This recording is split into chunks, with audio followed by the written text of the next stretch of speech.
कहानी शुरू होती है वोंग हान से, जो एक फूड डिलीवरी गाय है और जो कि सिटी की सड़कों पर अपनी रेड मोटरसाइकिल तेजी से दौड़ा रहा होता है। अचानक उसका फोन बजता है और वो कॉल उठाता है। दूसरी तरफ से एक अनजान लड़की की आवाज आती है जो कहती है कि वो प्रेग्नेंट है और ये बच्चा उसका है। वो इस बारे में उससे बात करना चाहती है, लेकिन डिलीवरीज में बिजी वोंग हान इसको एक स्कैम कॉल समझकर अनसुना कर देता है। वो उससे कहता है कि उसके पास टाइम नहीं है और वो गुस्से में फोन काट देता है। इसके बाद वो फिर से ट्रैफिक के बीच से तेजी से निकल जाता है। जल्द ही वोंग हान अपने एक्स फूड डिलीवरी सेंटर पहुंचता है, जहां उसके को-वर्कर्स बाहर खड़े गॉसिप कर रहे होते हैं। मुंह में सिगरेट दबाए वो अपने एक मोटे को-वर्कर से पूछता है कि वो क्या बड़बड़ा रहा है। वो दोस्त बताता है कि शहर की सबसे प्रेस्टिजियस सू फैमिली की बेटी शहर के सबसे अमीर आदमी के बेटे से शादी कर रही है। ये टॉपिक वोंग हान के लिए बिल्कुल बेकार था। फिर वो दोस्त अपने फोन में उस खूबसूरत लड़की की फोटो दिखाता है और कंप्लेन करता है कि ऐसी परफेक्ट लड़की का उस अमीर बाप के बेटे से शादी करना बिल्कुल वेस्ट है, जिसे वो एक बदसूरत और निकम्मा आदमी कहता है। जैसे ही वोंग हान उस फोटो पर नजर डालता है, वो शॉक हो जाता है क्योंकि वो चेहरा उसे जाना पहचाना लगता है। उसका दोस्त तुरंत फोन वापस खींच लेता है और वोंग हान की मेमोरी क्लियर हो जाती है। दोस्त उससे पूछता है कि क्या उसे भी लगता है कि इतनी अच्छी लड़की ऐसे बेकार आदमी के लिए बर्बाद हो रही है, लेकिन वोंग हान उस लड़की को पहचान चुका था। ये वही नशे में धुत लड़की थी जिसने एक बार उसे सिड्यूस करने की कोशिश की थी। तभी उसके दिमाग की बत्ती जलती है। ये वही लड़की है जिसने उसे थोड़ी देर पहले कॉल किया था। वो सोचने लगता है कि शायद वो कॉल कोई स्कैम नहीं था। सीन एक महीने पीछे जाता है। सू फैमिली की बेटी सूची एक होटल के हॉलवे में लड़खड़ाते हुए चल रही है। उसे चक्कर आ रहे थे और उसे शक था कि चिन्हाओ नाम के एक आदमी ने उसकी ड्रिंक में कुछ मिला दिया है। वो अपने रूम 809 की तरफ बढ़ती है, लेकिन नशे की हालत में वो रूम नंबर गलत पढ़ लेती है। उसे एक दरवाजा हल्का सा खुला मिलता है और वो सोचती है कि शायद वो इसे बंद करना भूल गई थी। उस कमरे के अंदर वोंग हान अपने बेड पर बैठा बहुत उदास हैवी ड्रिंकिंग कर रहा था। वो सोच रहा था कि कैसे उसे एक अपॉर्चुनिटी के लिए ये कहकर रिजेक्ट कर दिया गया था कि उसका ऑरा बहुत इंटेंस है और अब उसे अपनी डिलीवरी जॉब ही करनी पड़ेगी। जब वो नशे में धुत अपने बेड पर बैठा था, तभी सूची लड़खड़ाते हुआ उसके कमरे में घुस जाती है और सीधा उसके बेड पर गिर जाती है। नशे और बुखार में वो वोंग हान को देखती है और पूछती है, तुम कौन हो?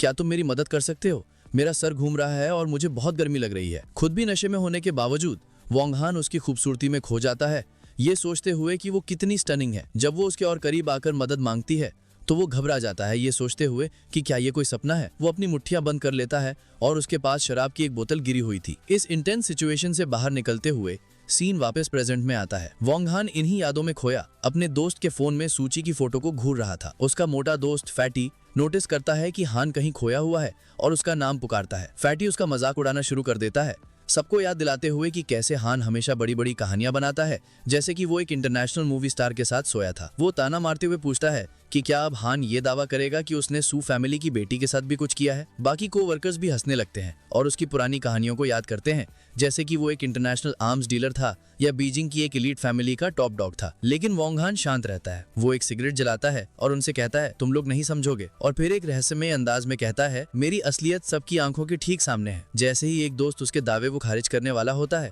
उनकी बातें रुक जाती हैं। एक रेड कलर की चमचमाती हुई लग्जरी स्पोर्ट्स कार उनके डिलीवरी सेंटर के सामने आकर रुकती है, जिसे देखकर सभी ड्राइवर्स हैरान रह जाते हैं। ड्राइवर की सीट का दरवाजा खुलता है और एक पतला सा पैर हाई हील के साथ बाहर निकलता है। जो लड़की बाहर आती है वो सूची थी, जो बेहद शांत और एलिगेंट लग रही थी। वोंग हान के को-वर्कर्स उसकी खूबसूरती देखकर दीवाने हो जाते हैं।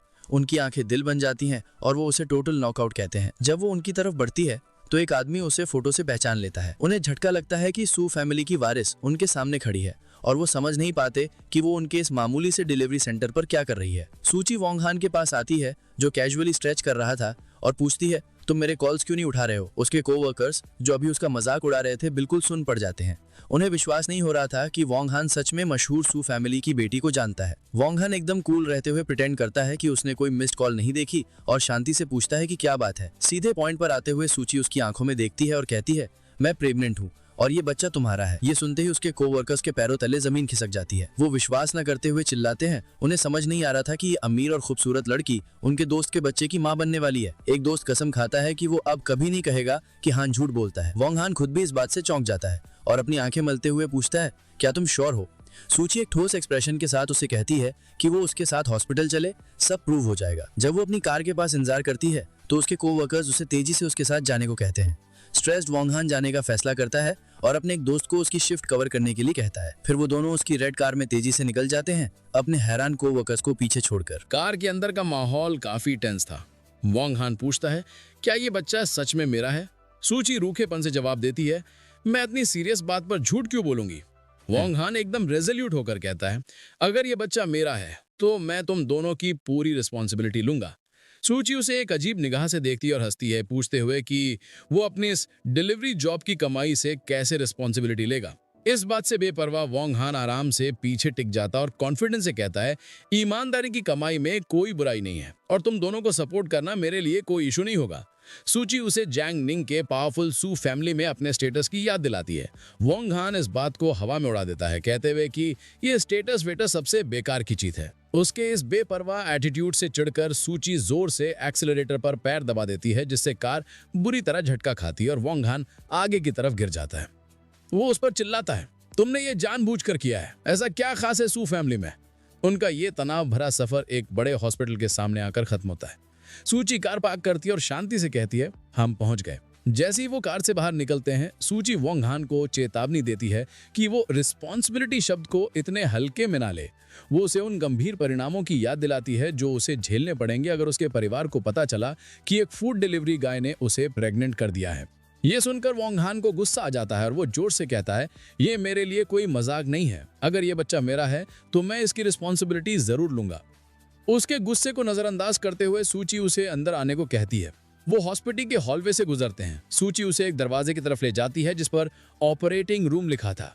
वोंग हान शॉक होकर रुक जाता है और पूछता है कि वो वहां क्यों जा रहे हैं। सूची एक दृढ़ निश्चय के साथ पीछे मुड़ती है और कहती है, मैं अंदर जा रही हूँ, जिससे वोंग हान को एहसास होता है कि उसका असली इरादा प्रेगनेंसी को टर्मिनेट करवाना है। पैनिक होकर वो उसे रोकने के लिए उसका हाथ पकड़ लेता है। वो उससे मिन्नतें करता है, मैं जानता हूं तुम्हें लगता है कि मैं तुम्हें और बच्चे को सपोर्ट नहीं कर पाऊंगा, लेकिन पैसों की कोई प्रॉब्लम नहीं है, मैं कोई ना कोई रास्ता निकाल लूंगा। तभी एक नर्स आती है और सूची को बताती है कि उसके प्रोसीजर का टाइम हो गया है। सूची वोंग हान को एक हल्की सी अजीब मुस्कान के साथ देखती है, नर्स से सहमत होती है और अपना हाथ छुड़ाकर अंदर चली जाती है। वोंग हान उसे पीछे से उम्मीद भरी आवाजें देता रह जाता है। वो बंद दरवाजे के बाहर बेबस और फ्रस्ट्रेटेड खड़ा रहता है, ये सोचते हुए कि वो इस जिद्दी लड़की को रोकने के लिए कुछ नहीं कर सकता। ऑपरेटिंग रूम के अंदर सूची पेशेंट गाउन में टेबल पर लेटी हुई थी। एक सर्जन पूछता है कि क्या वो तैयार है। जैसे ही दूसरा सर्जन एक सिरिंज तैयार करता है और उसे रिलैक्स करने को कहता है, वो अपनी आंखें बंद कर लेती है। लेकिन आखिरी सेकंड में प्रोसीजर शुरू होने से ठीक पहले वो अपना हाथ उठाकर उन्हें रोकने को कहती है। इस दौरान वोंग हान वेटिंग एरिया में थक कर बैठा हुआ था। उसने हार मान ली थी, ये सोचते हुए कि अगर वो बच्चा नहीं चाहती तो वो उसे रोक नहीं सकता। अचानक ऑपरेटिंग रूम का दरवाजा खुलता है और सूची बाहर आ जाती है जैसे कुछ हुआ ही ना हो। वोंग हान उसे देखकर बिल्कुल हैरान रह जाता है। वो अपनी जगह से उछलकर खड़ा हो जाता है और घबराहट में पूछता है कि वो इतनी जल्दी बाहर कैसे आ गई। क्या आजकल सर्जरीज इतनी फास्ट होने लगी हैं? सूची, जिसे कोई फर्क पड़ता दिख नहीं रहा था, परेशान वोंग हान से कहती है कि वो थक गई है और उसे घर छोड़ दे। वोंग हान कॉन्फिडेंस से तैयार हो जाता है, उसके कंधे पर हाथ रखता है और बढ़ा चढ़ाकर कहता है कि वो तो फाइटर जेट भी उड़ा सकता है। इसके बाद वो उसकी रेड स्पोर्ट्स कार की ड्राइवर सीट पर बैठता है और हॉस्पिटल से लुवान नाम के एक अमीर इलाके की तरफ निकल पड़ता है। गाड़ी में जब सूजी आराम कर रही थी, वोंग हान को एक कॉल आता है। दूसरी तरफ से एक आदमी उसे बताता है कि आज रात जियान टावर में एक बिडिंग इवेंट है और ओल्ड मैन चाहते हैं कि वो वहां जाए। कॉल करने वाला ये भी बताता है कि चेंबर प्रेसिडेंट लिन चैंग यान उनकी साइड पर है। वोंग हान शांति से इन इंस्ट्रक्शंस को सुनता है, जिससे उसकी लाइफ की एक पावरफुल और मिस्टीरियस साइड का इशारा मिलता है जिसके बारे में सूची को कुछ नहीं पता था। जल्द ही वो सू फैमिली के एस्टेट के एक बड़े से घर के सामने पहुंच जाते हैं। वोंग हान उनके आने का ऐलान करता है, जिससे सूची जाग जाती है। वो कार से उतरती है और उसे कहती है कि इससे पहले कि उसके घर वाले उसे देखें, वो वहां से चला जाए। वोंग हान नोटिस करता है कि उसका चेहरा पीला पड़ा हुआ है और उसे दरवाजे तक छोड़ने की ऑफर देता है, लेकिन सूची ठंडे अंदाज में उसकी चिंता को रिजेक्ट कर देती है और कहती है कि वो उसके मामलों से दूर रहे। लेकिन जैसे ही वो मुड़ती है, उसकी हील एक दरार में फंस जाती है, जिससे उसका बैलेंस बिगड़ जाता है और वो गिरती हुई चिल्लाती है। कमाल की तेजी के साथ वोंग हान आगे लपकता है और उसे जमीन पर गिरने से ठीक पहले पकड़ लेता है। जब वो उसे उठाने में मदद करता है तो वो उसे अनाड़ी कहकर चिढ़ाता है। गुस्से में सूची उससे पूछती है कि उसने क्या कहा और वो दोबारा कहता है, तुम हद से ज्यादा क्लमजी हो। गुस्से के एक झटके में वो अपनी पूरी ताकत से उसकी कमर पर चिंटी काटती है, जिससे वो दर्द से चिल्ला उठता है। अचानक इतना जोर लगाने से उसकी खुद की तबीयत बिगड़ जाती है और वो दर्द से कराहती है। उसकी तकलीफ देखकर वोंग हान उसे अपनी गोद में उठा लेता है, जिससे सूची सरप्राइज हो जाती है। वो उसे उस शानदार घर के अंदर ले जाता है और नरमी से सोफे पर बिठा देता है।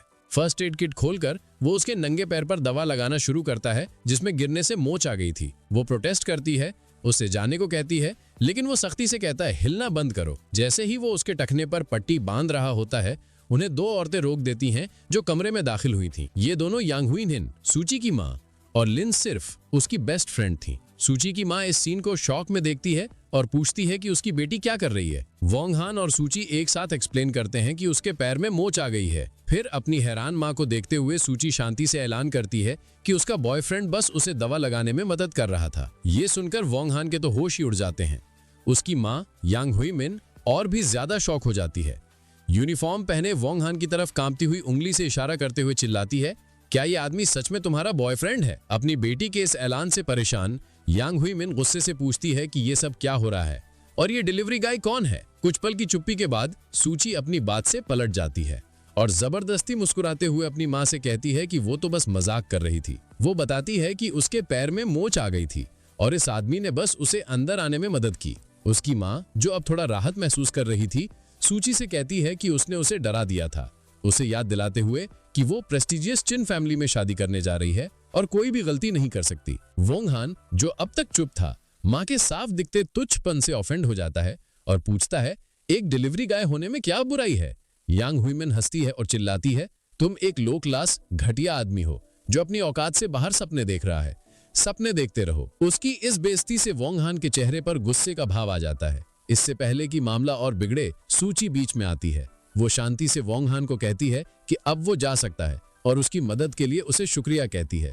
वह छोटा सा हम कहता है और मुड़कर चला जाता है। जब वो जा रहा होता है, सूची की बेस्ट फ्रेंड लिन शुए उसे एक सोचों में डूबे हुए एक्सप्रेशन से देखती है। उसके जाने के बाद यांग हुई मिन लिन शुए से कहती है कि वो सूची को उसके कमरे में ले जाए। गुस्से में वो किसी को ऑर्डर देती है कि जहां वो गंदा डिलीवरी गाय खड़ा था, वहां फ्लोर साफ किया जाए। बाद में उसके बेडरूम में लिन शुए सूची को बेड पर बैठने में मदद करती है और तुरंत उस आदमी के साथ उसके असली रिश्ते के बारे में पूछती है। सूची शुरुआत में दावा करती है कि उनके बीच कुछ नहीं है, लेकिन लिन शुए उसकी बात नहीं मानती, कहते हुए कि वो उसे बेवकूफ नहीं बना सकती क्योंकि जिस तरह से सूची उसे देख रही थी, वो कुछ नहीं तो बिल्कुल नहीं था। अपनी दोस्त की समझदारी के सामने हार मानकर सूची सच उगल देती है।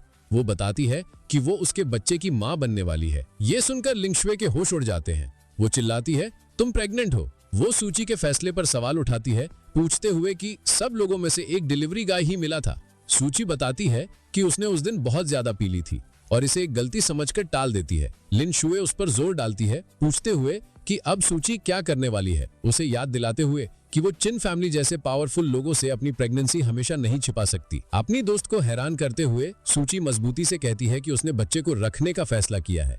लिन शुए को लगता है कि उसकी दोस्त पागल हो गई है। वो उसे समझाने की कोशिश करती है, बताते हुए कि उसने उस आदमी वोंग हान से बात की है और उसने पूरी रिस्पॉन्सिबिलिटी लेने का वादा किया है। लेकिन लिन शुए को इस पर विश्वास नहीं होता। वो सूची पर चिल्लाती है, होश में आओ, तुम सू फैमिली की बेटी हो। वो वोंग हान को एक मामूली डिलीवरी गाय कहकर डिसमिस कर देती है जो उसके लायक नहीं है और चेतावनी देती है कि अगर चिन फैमिली को पता चला तो अंजाम बहुत बुरा होगा। इस लेक्चर से थककर सूची अपना हाथ उठाकर उसे रोक देती है और कहती है कि वो सब संभाल लेगी। वो टॉपिक बदलती है, पूछते हुए कि लिन शुए सिटी में वापस क्यों आई है।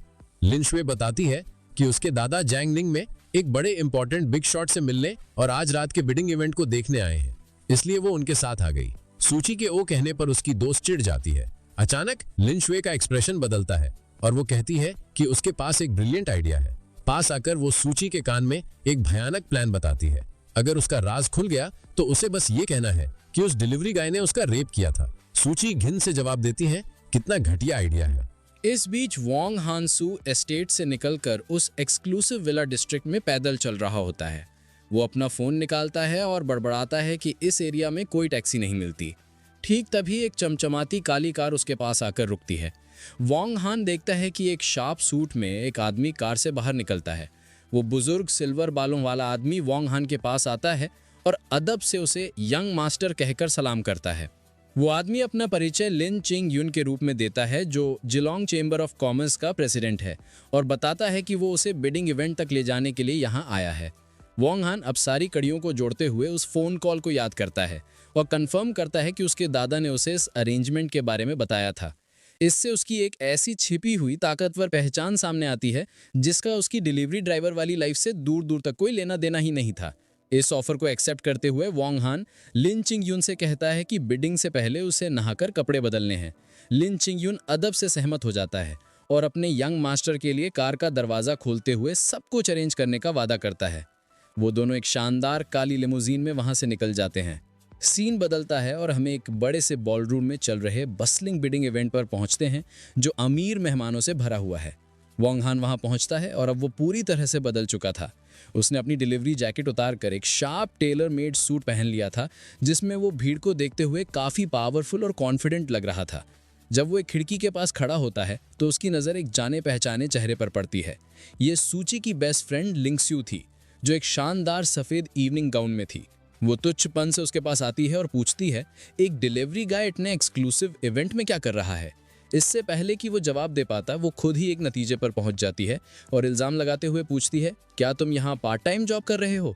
इससे पहले कि वोंग हान उसे सही कर पाता वो उसका हाथ पकड़ती है और ज़ोर से उसे एक तरफ खींचती है, ये कहते हुए कि उसे बात करनी है।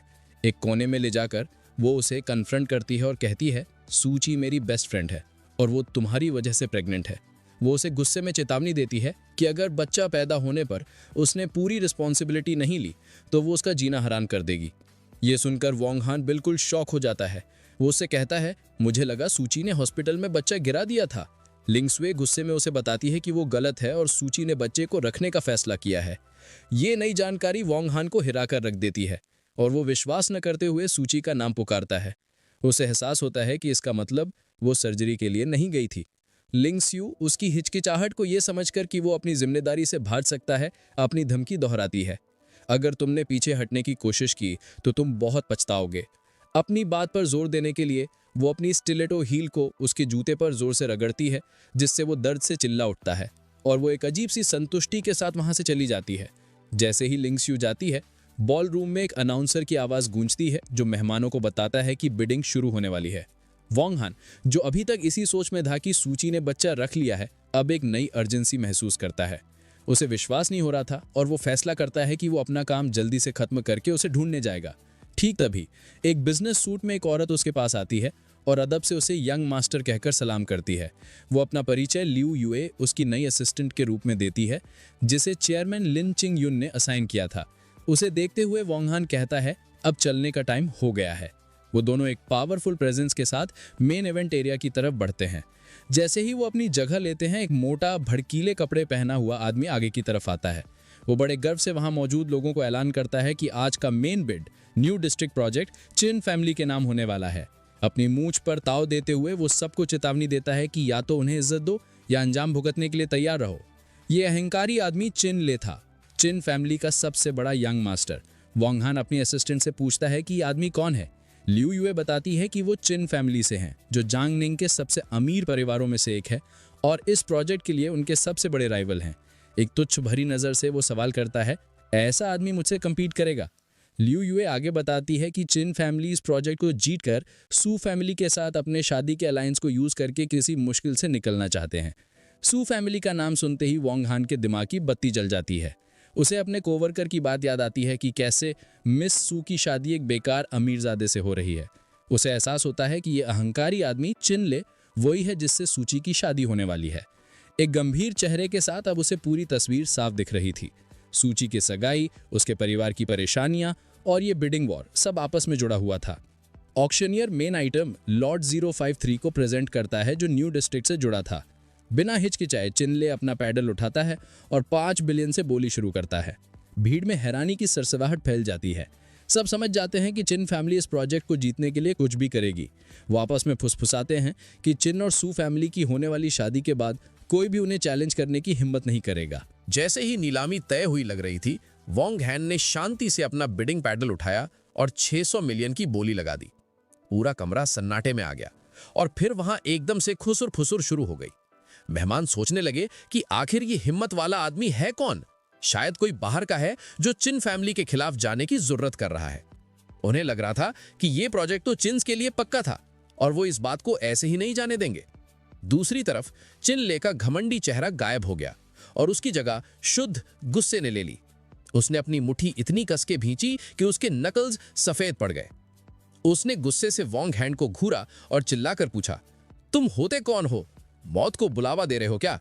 और इस तरह उनके बीच तकरार शुरू हो गई। चिन ले के गुस्से का सामना करते हुए भी वॉन्ग हैन बिल्कुल शांत रहा। उसने आराम से इशारा किया, हम एक ऑक्शन में है, यहां सबसे ऊंची बोली लगाने वाला जीतता है, कोई प्रॉब्लम है क्या?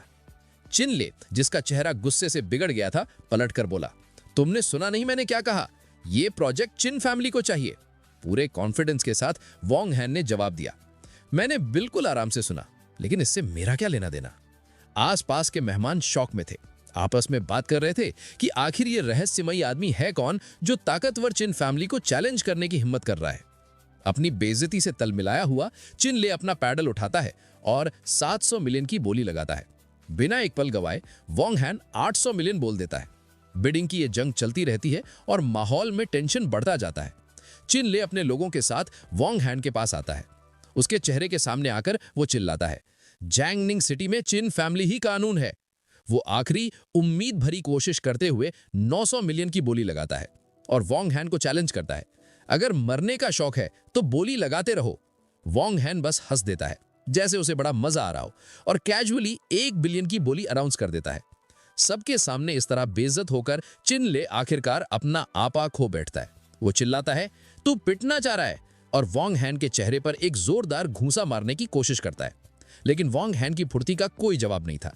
वो आसानी से उस अनाड़ी हमले से बच जाता है और एक ही झटके में चिन ले के चेहरे पर एक पावरफुल पंच जड़ देता है। चिन ले दर्द से चिल्लाता हुआ दूर जा गिरता है। वॉन्ग हैन नफरत से पूछता है, तुझे क्या लगा तू अकेला मुझे संभाल लेगा? जैसे ही चिन ले नशे में पड़ा होता है, उसके 2 बॉडीगार्ड्स उठकर वॉन्ग हैन पर हमला कर देते हैं। आगे होने वाली फाइट बेहद तेजी से खत्म हो जाती है। वॉन्ग हैन कमाल की स्पीड से मूव करता है और उन्हें आसानी से अपने पावरफुल किक्स और स्ट्राइक से धूल चटा देता है, जिसके बाद वो बॉल रूम के फ्लोर पर हारे हुए पड़े थे। चिन ले मुश्किल से उठता है, अपने सूजे हुए चेहरे को विश्वास नहीं करते हुए पकड़ता है। वो वॉन्ग हैन पर चिल्लाता है, तुझे मरने का शौक है जो मुझ पर हाथ उठाया? वॉन्ग हैन एक ठंडी मुस्कान के साथ जवाब देता है, लेकिन अभी तो मैं तुझे ही मार रहा हूं। वो एक और हमला करता है और चिन लेके एक आदमी को एक जोरदार लात मारकर हवा में उड़ा देता है। वो बॉडीगार्ड एक जोर की थर्ड आवाज के साथ आकर ठीक अपने बॉस के ऊपर गिरता है और दोनों एक बेइज्जत ढेर में बेहोश हो जाते हैं। फाइट कुछ ही सेकंड्स में खत्म हो जाती है और वॉन्ग हैन उस कियोस्क के बीच शांति से खड़ा रहता है। वो हैरान रूम की तरफ मुड़ता है और डरे हुए ऑक्शनियर से कैजुअली पूछता है, क्या कोई और बोली लगाएगा? ऑक्शनियर हकलाते हुए जल्दी से जवाब देता है कि कोई और बिडर नहीं है। ऑक्शन जीतने के बाद वॉन्ग हैन का काम पूरा हो जाता है।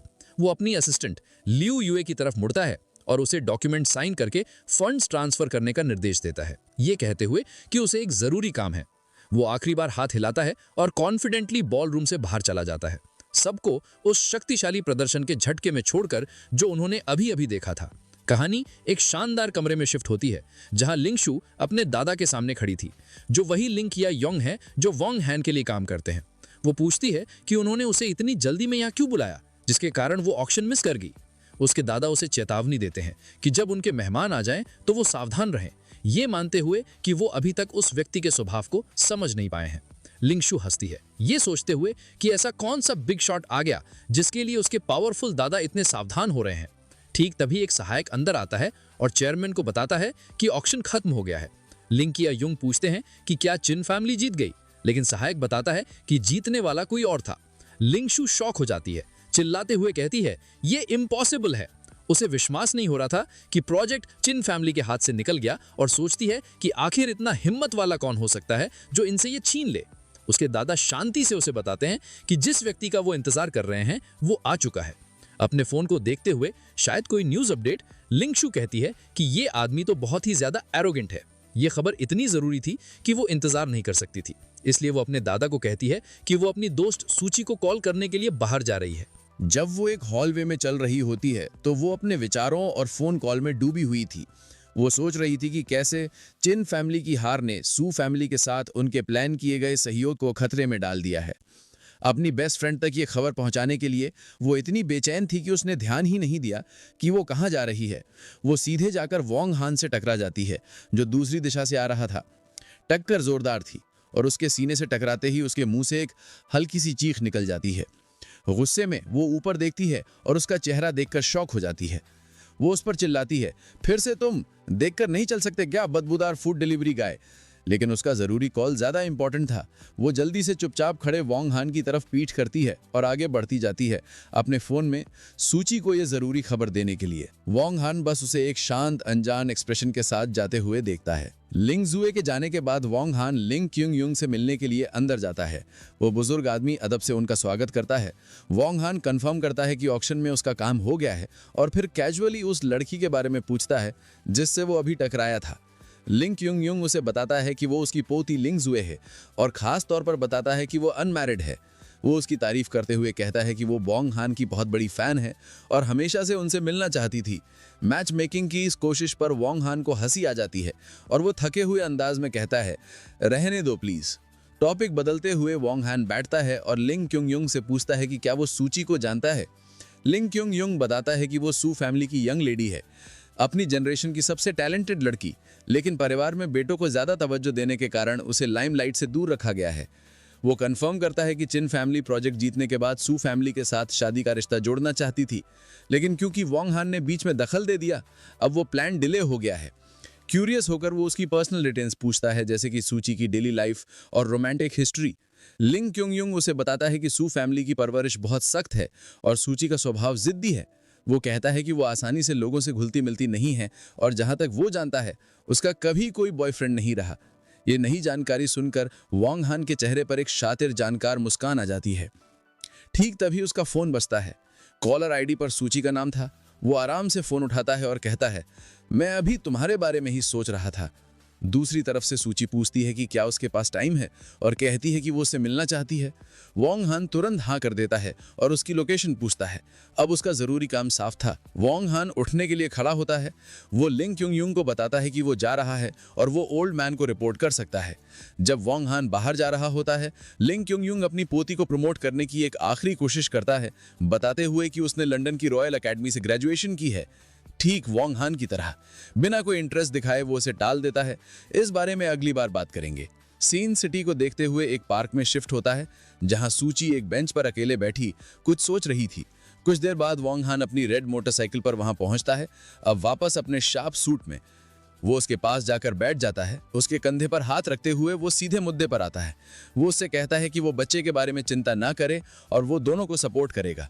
फिर वो एक पक्का ऑफर देता है, अगर तुम शादी करना चाहती हो तो हम जब चाहें जाकर रजिस्टर कर सकते हैं। इस तरह वो अपनी जिम्मेदारी का वादा पूरा करता है। उसके इस कॉन्फिडेंट वादे के बावजूद सूची अभी भी संदेह में थी। एक फीकी मुस्कान के साथ वो उसकी ऐसी कमिटमेंट पूरी करने की क्षमता पर सवाल उठाती है। बेफिक्र होकर वो दूर देखता है और पूछता है, मैं क्या अफोर्ड नहीं कर सकता? अपनी बात साबित करने के लिए सूची अपनी कलाई उठाती है, उसे अपनी महंगी घड़ी दिखाती है और पूछती है कि क्या वो उसकी कीमत जानता है। हैरानी भरी महारत के साथ वोंग हान घड़ी को सही पहचानता है। ये पाशा डे कार्टियर है, 42 mm 18K rose gold model, और उसकी सही कीमत बताता है 3,52,000। उसके इस डिटेल ज्ञान से सूची साफ तौर पर शॉक हो जाती है। वो उस पर जोर डालती है, पूछती है कि एक डिलीवरी गाय के तौर पर वो एक साल में कितना कमाता है और उसे सिर्फ ये एक चीज खरीदने के लिए कितने साल काम करना पड़ेगा। वोंग हान उसे तसल्ली देता है कि वो पैसे की चिंता ना करे और बच्चे को पैदा करने के लिए उसे हिम्मत देता है।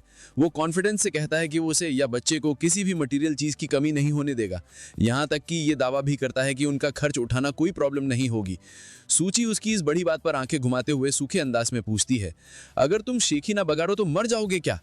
उनकी बातचीत तब रुक जाती है जब सूची का फोन बजता है। वो फोन उठाती है और दूसरी तरफ से उसकी माँ की घबराई हुई आवाज आती है। उसकी माँ उससे जल्दी घर आने को कहती है, उसे बताते हुए कि चिन्हाओ घर पर उनका इंतजार कर रहा है शादी के बारे में बात करने के लिए। सूची शांति से हाँ में जवाब देती है। वोंग हान की तरफ मुड़कर वो उसे घर छोड़ने के लिए कहती है। एक प्यारी सी मुस्कान के साथ वो कहता है, ये तो मेरी खुशकिस्मती होगी। वो उसे मोटरसाइकिल पर बैठने में मदद करता है और वो दोनों तेजी से निकल जाते हैं। सफर के दौरान सूची वोंग हान की पीठ से टिक जाती है और उसके चेहरे पर एक हल्की सुकून भरी मुस्कान आ जाती है जब वो अपनी आंखें बंद करती है, जैसे कि वो काफी संतुष्ट हो। जल्द ही वो सू फैमिली की एस्टेट पर वापस पहुंच जाते हैं। वोंग हान उसे सामने के दरवाजे तक छोड़ता है और जैसे ही वो अंदर आते हैं, सूची अपनी माँ को आवाज लगाती है कि वो घर आ गई है। उसकी माँ यांग हुई तुरंत गुस्से में सामने आती है और अपनी बेटी को इतनी देर तक बाहर रहने के लिए डांटती है, उसे बताते हुए कि चिन हाउ कब से इंतजार कर रहा है। बैकग्राउंड में सूट पहने एक मोटा सा आदमी सोफे पर बैठा हुआ था। सुईची बस इतना कहती है कि वो वॉक पर गई थी। तब उसकी माँ की नज़र उसके पीछे खड़े वोंग हान पर पड़ती है और वो नफरत से पूछती है कि वो किसी को साथ क्यों ले आई, उसे याद दिलाते हुए कि चिन हाओ के साथ उसकी शादी नज़दीक है। सोफे पर बैठा आदमी खड़ा होता है और सुईची को ग्रीट करता है, कंफर्म करते हुए कि वो शादी के मामलों पर चर्चा करने आया था। वो एक चालाक मुस्कान देता है और अपना परिचय चिन हाओ, चिन फैमिली के दूसरे यंग मास्टर के रूप में देता है। अपने मंगेतर चिन हाओ का सामना करते हुए सुईची उनकी शादी को रोकने की कोशिश करती है। वो उससे कहती है कि क्योंकि चिन फैमिली नए डिस्ट्रिक्ट प्रोजेक्ट की बोली हार गई है, उनके परिवार का प्लान किया गया सहयोग अभी तक फाइनल नहीं हुआ है और इसलिए उनकी शादी भी टाल देनी चाहिए। लेकिन चिन हाओ बोली हारने को एक छोटी सी बात कहकर टाल देता है। एक शैतानी मुस्कान के साथ वो जोर देता है कि उन्हें पहले शादी कर लेनी चाहिए और बाकी सब कुछ बाद में नेगोशिएट हो सकता है। उसके विचार उसके असली इरादे जाहिर करते हैं। वो पहले उसे बिस्तर पर ले जाना चाहता है और फिर बाद में फैसला करेगा कि क्या उसे उसके परिवार को जरूरी पैसे देने हैं या नहीं। सुईची की माँ यांग हुए मिन बेबस होकर सिचुएशन को संभालने की कोशिश करती है। वो अपनी बेटी से मिन्नतें करती है, उसे याद दिलाते हुए कि चिन हाओ ने वादा किया है कि जैसे ही वो शादी करेंगे वो सू फैमिली की मदद के लिए 1 बिलियन देगा। लेकिन सुईची तेजी से उसकी बात काट देती है और कुछ मत कहना। एक अटल निश्चय के साथ वो ऐलान करती है कि वो उससे शादी नहीं करेगी। उसके इनकार से उसकी माँ और चिन हाओ दोनों हैरान रह जाते हैं। एक हिम्मत भरा कदम उठाते हुए सुईची वोंग हान के पास जाती है, उसका हाथ पकड़ती है और ऐलान करती है कि वो न सिर्फ चिन हाओ से शादी नहीं करेगी बल्कि वो वोंग हान के बच्चे की माँ भी बनने वाली है। उसकी माँ डग से चीख पड़ती है, अपनी बेटी को पकड़ती और पूछती है, क्या तुम समझ रही हो तुम क्या कह रही हो? ये बताते हुए कि वोंग हान सिर्फ एक फूड डिलीवरी गाय है। सुईची अपनी माँ से मिन्नतें करती है, जोर देकर कहती है कि वो चिन हाओ से जबरदस्ती शादी नहीं करना चाहती और वादा करती है कि थोड़े समय के साथ वो सू फैमिली को उनके संकट से निकाल सकती है। अपनी बेटी के इस शर्मनाक बर्ताव से गुस्सा होकर यांग हुई सुईची को थप्पड़ मारने के लिए हाथ उठाती है। लेकिन इससे पहले कि हाथ उसके चेहरे तक पहुंचता, वोंग हान का हाथ तेजी से आगे बढ़ता है और उसकी कलाई को मजबूती से पकड़ लेता है, थप्पड़ को रोक देता है। वो ठंडे अंदाज में उसकी तरफ देखता है और पूछता है कि जिम्मेदारी से काम करने में क्या बुराई है। फिर वो शर्म का इल्जाम उस पर ही पलट देता है, पूछते हुए कि अपनी ही बेटी को फायदे के लिए एक घटिया आदमी को बेच देना, इसमें कोई शर्म नहीं है क्या? जब वो उसकी पकड़ में छटपटाती है, उस बदबूदार डिलीवरी गाय को उसे छोड़ने के लिए चिल्लाती है। मामला और बिगड़ जाता है। चिन हाओ जो अब तक ये ड्रामा देख रहा था, आखिरकार फट पड़ता है। वो सुईची पर इल्जाम लगाते हुए उंगली उठाता है। उसका चेहरा गुस्से से बिगड़ जाता है और उसे बेशर्म कहता है।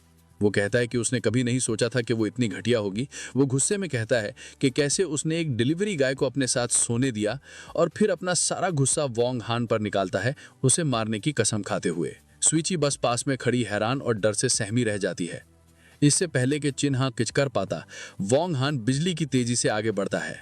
वो चिन हाओ के चेहरे पर एक जोरदार थप्पड़ मारता है, जिससे वो लड़खड़ाता हुआ पीछे जाकर जमीन पर गिर जाता है। फिर वोंग हान हैरान सुईची को अपने पीछे सुरक्षा के लिए खींच लेता है। वो गिरे हुए चिन हाओ को घूरता है और ऐलान करता है कि वो मेरे बच्चे की मां बनने वाली है, इसका मतलब वो मेरी औरत है। तुझे उस पर हाथ उठाने की हिम्मत किसने दी? जमीन पर गिड़गिड़ाते हुए चिन हाओ विश्वास ना करते हुए चिल्लाता है कि वोंग हान ने उस पर हाथ उठाने की हिम्मत कैसे की। उसका गुस्सा उबाल मार रहा था। वो पास की टेबल से एक भारी एशट्रे उठाता है और उस जोड़े पर हमला करता है, चिल्लाते हुए, मैं तुम दोनों को मार डालूंगा। एक शांत तसल्ली भरी मुस्कान के साथ वोंग हान सुईची से कहता है कि वो उसके पीछे खड़ी रहे और वो घबराहट में हाँ कह देती है। जैसे ही चिन हाओ एशट्रे घुमाते हुए आगे बढ़ता है, वोंग हान आसानी से हमले से बच जाता है। एक ही झटके में वो चिन हाओ के जबड़े पर एक तबाहकुन घूसा मारता है, जिससे वो पीछे की तरफ उड़ता हुआ गिर जाता है और एशट्रे उसके हाथ से छूट जाती है। जब चिन हाओ नशे में पड़ा होता है, वोंग हान उसके ऊपर खड़ा होता है और ऐलान करता है, तेरी हिम्मत कैसे हुई मेरी औरत को हाथ लगाने की? अभी बात खत्म नहीं हुई थी। वोंग हान उस पिटे हुए आदमी के ऊपर बैठ जाता है, उसे कॉलर से पकड़ता है और कहता है, आज मैं तुझे सबक सिखाऊंगा। वो चिन हाओ के चेहरे पर लगातार कई ब्रूटल घूंसे बरसाता है, उसके शिकार की दर्द भरी चीखों और मदद के लिए गिड़गिड़ाने को नजरअंदाज करते हुए। जैसे ही वो एक और वार के लिए अपनी मुट्ठी उठाता है, सूची उसे रुकने के लिए आवाज देती है। ठीक उसी पल एक शक्तिशाली आवाज गूंजती है, किसने इतनी गुस्ताखी करने की हिम्मत की? एक प्रभावशाली लोगों का ग्रुप अंदर दाखिल होता है, जिनका नेतृत्व एक बुजुर्ग प्रतिष्ठित आदमी कर रहा था, जिसकी लंबी सफेद दाढ़ी थी और हाथ में एक छड़ी थी। सूची उस आदमी को शौक और डर से देखती है और उसे दादा कहकर पुकारती है। परिवार के मुखिया के आने से सब जम जाते हैं। सूची के दादा परिवार के दूसरे सदस्यों के साथ सीन का जायजा लेते हैं। चिन्हाव जमीन पर पिटा हुआ, सूची एक अनजान आदमी के साथ और उसकी मां शौक में। उस बुजुर्ग आदमी का चेहरा गंभीर था। जब उसने ऐलान किया कि उसने सब कुछ सुन लिया है, वो अपनी तेज नजर अपनी पोती पर घुमाता है और अपनी छड़ी जमीन पर पटकते हुए पूछता है, क्या ये सच है कि तुम इस डिलीवरी गाय के बच्चे की मां बनने वाली हो? धीमी हारी हुई आवाज में सूची कंफर्म करती है कि ये सच है। ये इकरार सू परिवार में पैनिक फैला देता है। वो चिल्लाते हैं कि ये सिचुएशन बिल्कुल बर्दाश्त के बाहर है और वो शक्तिशाली चिन परिवार को नाराज नहीं कर सकते। उसके दादा, जिनका चेहरा गुस्से से लाल हो गया था, गरजते हैं कि इसका एक ही समाधान है, बच्चे को तुरंत गिरा दिया जाए। लेकिन चिन्हाव मुश्किल से उठता है और असहमति जताता है। वो चिल्लाता है कि अगर वो बच्चा गिरा भी दे तो उसकी जैसी गंदी औरत कभी उसके परिवार के घर में कदम नहीं रखेगी। ये सुनते ही सू परिवार के होश उड़ जाते हैं। सिचुएशन का बोझ बहुत ज्यादा हो जाता है। वो रोने लगते हैं कि सब कुछ खत्म हो गया, एक दूसरे पर सूची को बिगाड़ने का इल्जाम लगाते हुए और अफसोस करते हुए कि अब सू परिवार बर्बाद हो गया है। सूची उनके इल्जामों के बीच शांति से खड़ी रहती है। उसका चेहरा दुख से भरा हुआ था। आखिरकार वो भी फट पड़ती है। उन सब से बहस बंद करने को कहती है।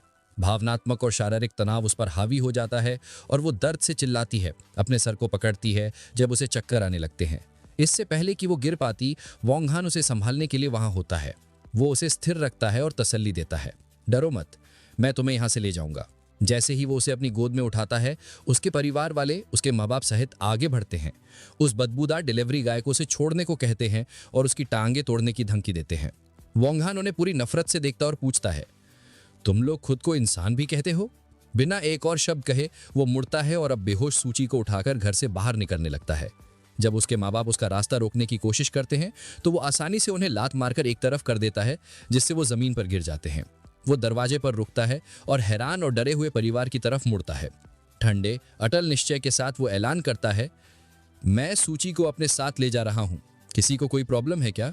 जिससे वो उसे रोकने में बिल्कुल असमर्थ हो जाते हैं। सूची को बेहोश हालत में अपनी गोद में लिए वोंग हान उसके हैरान परिवार से कहता है कि क्योंकि किसी को कोई आपत्ति नहीं है, वो जा रहा है। वो उसे उस अफरा तफरी भरे सू एस्टेट से अपने मॉडर्न ऊंचे अपार्टमेंट में ले जाता है। अंदर वो धीरे से अभी भी बेहोश सूची को सोफे पर लिटाता है। ऐसा करते हुए एक कार्ड उसके पर्स से फिसलकर जमीन पर गिर जाता है। ये सुनिश्चित करने के बाद कि वो आराम कर रही है, वोंग हान को वो कार्ड दिखता है और वो उसे उठा लेता है। वो उसे देखता है और हैरान हो जाता है कि आज उसका बर्थडे है। उसे उसके लिए दया महसूस होती है, ये सोचते हुए कि भले ही वो एक अमीर परिवार से है, ऐसा लगता है कि किसी को उसका खास दिन याद नहीं था। उसके सोते हुए रूप को देखते हुए वो ये दिखाने का फैसला करता है कि वो क्या करने में सक्षम है, इस बात को दोहराते हुए कि वो उसकी औरत है। लगभग 20 मिनट बाद सूची को होश आना शुरू होता है। वो धीरे धीरे उठकर बैठती है, अभी भी नींद में और डिसोरिएंटेड, अपनी आंखें मलती हुई। सोचती है कि वो कहाँ है। ठीक तभी वोंग हान दूसरे कमरे से बाहर निकलता है, एक एप्रन पहने हुए। वो खाने का एक बोल आगे बढ़ाता है। अब जब तुम जाग गई हो तो तुम्हें भूख लगी होगी। सूची डाइनिंग टेबल की तरफ जाती है जहां वोंग हान ने एक शानदार खाना तैयार किया था, खास उसके लिए। वो अलग अलग डिशेस से आ रही स्वादिष्ट खुशबू से प्रभावित होती है, जिसमें स्टीम डेलिकेसीज, एक फ्रूट और चीज प्लेटर और कई ड्रिंक्स शामिल थे। वोंग हान बढ़ा चढ़ा के कहता है कि उसकी कुकिंग स्किल्स इतनी अच्छी हैं कि दुबई की एक राजकुमारी भी इसका स्वाद चखने के लिए गिड़गिड़ाएगी। उसके इस घमंड पर मुस्कुराते हुए सूची पूछती है, अगर तुम ब्रैग नहीं करोगे तो मर जाओगे क्या? जब वो खाने के लिए बैठते हैं, वोंग हान उससे कहता है कि आज के दिन उसे मरना शब्द बोलने की इजाजत नहीं है, जिससे सूची कंफ्यूज हो जाती है। इससे पहले कि वो पूछ पाती, वो अपना सरप्राइज सामने लाता है। वो एक छोटा सा गुलाबी केक लाता है जिस पर एक जलती हुई मोमबत्ती लगी हुई थी। एक कॉन्फिडेंट मुस्कान के साथ वो इसे हैरान सूची के सामने पेश करता है और उसे हैप्पी बर्थडे विश करता है। पूरी तरह से हैरान सूची अपने मुंह को ढक लेती है और पूछती है, तुम्हें कैसे पता चला कि आज मेरा बर्थडे है? वोंग हान बस स्मगली मुस्कुराता है और पूछता है, तुम्हें नहीं लगता कि मैं काफी अमेजिंग हूं? भावनाओं से अभिभूत होकर सूची कुछ बोल नहीं पाती और उसकी आंख में एक आंसू आ जाता है। ये देखकर वोंग हान उससे मजाक करते हुए कहता है, क्या तुम इतनी इमोशनल हो गई कि आंसू आ गए? रोना ठीक है। फिर वो दावा करता है कि वो तुम्हें अपना कंधा दे सकता है, एक ऐसी चीज जो इंटरनेशनल सुपर मॉडल्स को भी नहीं मिलती। उसके इस अजीब घमंड से टेंशन खत्म हो जाती है और सूची सच में हंस पड़ती है। फिर वो उसे खाना ट्राई करने के लिए कहता है। सूची एक बाइट लेती है और तस्लीम करती है कि टेस्ट वाकई में बहुत अच्छा है। वोंग हान अपने यूजुअल एरोगेंस के साथ जवाब देता है, ऑफ कोर्स। कुछ देर दोनों साइलेंटली खाते हैं। डिनर खत्म होने के बाद वोंग हान सूची को कहता है कि केक का कैंडल बुझाकर एक विश मांगे। सूची आंखें बंद करती है, हाथ जोड़ती है और धीमी आवाज में एक छुपी हुई दुआ मांगती है। मोमेंट के गुजर जाने के बाद वॉन्ग हैन सीरियस टोन में उससे पूछता है, अब तुम्हारे प्लान्स क्या हैं? सूची उसकी आंखों में देखकर याद दिलाती है कि उसने प्रॉमिस किया था कि वो उनका सपोर्ट करेगा। वो पूछती है, अब तुम अपने बात से पीछे तो नहीं हट जाओगे ना? वॉन्ग हैन उसे तसल्ली देता है कि वो अपना वादा तोड़ने वाला नहीं है, लेकिन फिर एक चैलेंज फेंकता है, तुम्हें सच्ची में इतना हिम्मत है कि एक डिलीवरी गाय से शादी करोगी? ये सुनते ही सूची के अंदर एक आग सी भड़क उठती है। वो खड़ी हो जाती है और गुस्से भरी हिम्मत के साथ अनाउंस करती है, हाँ मुझे हिम्मत है, और अगर तुमने कभी मुझे और बच्चे को सपोर्ट नहीं किया तो मैं तुम्हें छोड़ के दोबारा शादी कर लूंगी। इस बोल्ड जवाब के साथ वॉन्ग हैन फैसला कर लेता है, ठीक है, कल ही हम रजिस्ट्रेशन करवा लेते हैं। सूची की आंखों में दृढ़ निश्चय चमक उठता है। वो जवाब देती है, मैं नहीं डरती। वॉन्ग हैन एक संतुष्ट मुस्कान के साथ पीछे झुक जाता है और कहता है, तो तय हो गया। लेकिन उसी वक्त उसका फोन बजता है। वो सूची से कहता है, मुझे ये कॉल लेना होगा, और बैल्कनी पर निकल जाता है। फोन पर दूसरी तरफ उसका आदमी श्याओ हुआ हादसे की तरह ब्रेथलेस लग रहा था। बॉस, आप खतरे में हो, एक असैसिन हाइड्रा जैंगनिंग आ रहा है आपको मारने। आराम से सिगरेट जलाते हुए वॉन्ग हैन काम रहता है। वो पूछता है, क्या सोर्स रिलायबल है? लोकेशन कंफर्म हुई? श्याओ हुआ बताता है कि उसे लास्ट टाइम लिन फैमिली की विला के आसपास देखा गया था। वॉन्ग हैन सिगरेट का धुआं छोड़कर कहता है, समझ गया, कल मैं खुद इस हाइड्रा का हिसाब कर लूंगा। तभी अंदर सोफा पर बैठी हुई सूची अपनी बेस्ट फ्रेंड लिंग शुए से कॉल पर थी, केक खाते हुए और फोन पकड़े। लिंग शुए उसे बर्थडे विश करती है और मजाक में पूछती है, क्या वो पहली थी विश करने वाली? सूची मुस्कान के साथ कहती है, नहीं, तुम सेकंड हो। शॉक्ड लिंग शुए तुरंत पूछती है, फर्स्ट कौन था? ये चिन्ह तो नहीं? सूची बैल्कनी की तरफ देखती है और सॉफ्टली कहती है, वो। लिंग शुए का गुस्सा फट पड़ता है, मतलब तुम फिर से उस डिलीवरी गाय के साथ? सूची एक बाइट और लेती है, सांस छोड़ती है और कहती है, ये लंबा किस्सा है, लेकिन कल हम शादी रजिस्टर करने जा रहे हैं। इस न्यूज से लिंग शुए पैनिक हो जाती है, क्या तुम पागल हो गई हो? डिलीवरी गाय से शादी? मुझे तुरंत तुम्हारी लोकेशन चाहिए। सूची शांति से कहती है, मैं उसके घर पर हूं। लिंग शुए उसे शांत करने की कोशिश करती है और बोलती है कि मैं कुछ न कुछ तरीका निकालती हूं। मैं उस बिग शॉट से, जो प्रोजेक्ट जीता है, जो मेरे दादा जानते हैं, उससे मदद मांगने वाली हूं। लेकिन इतना कहते ही कॉल कट हो जाता है।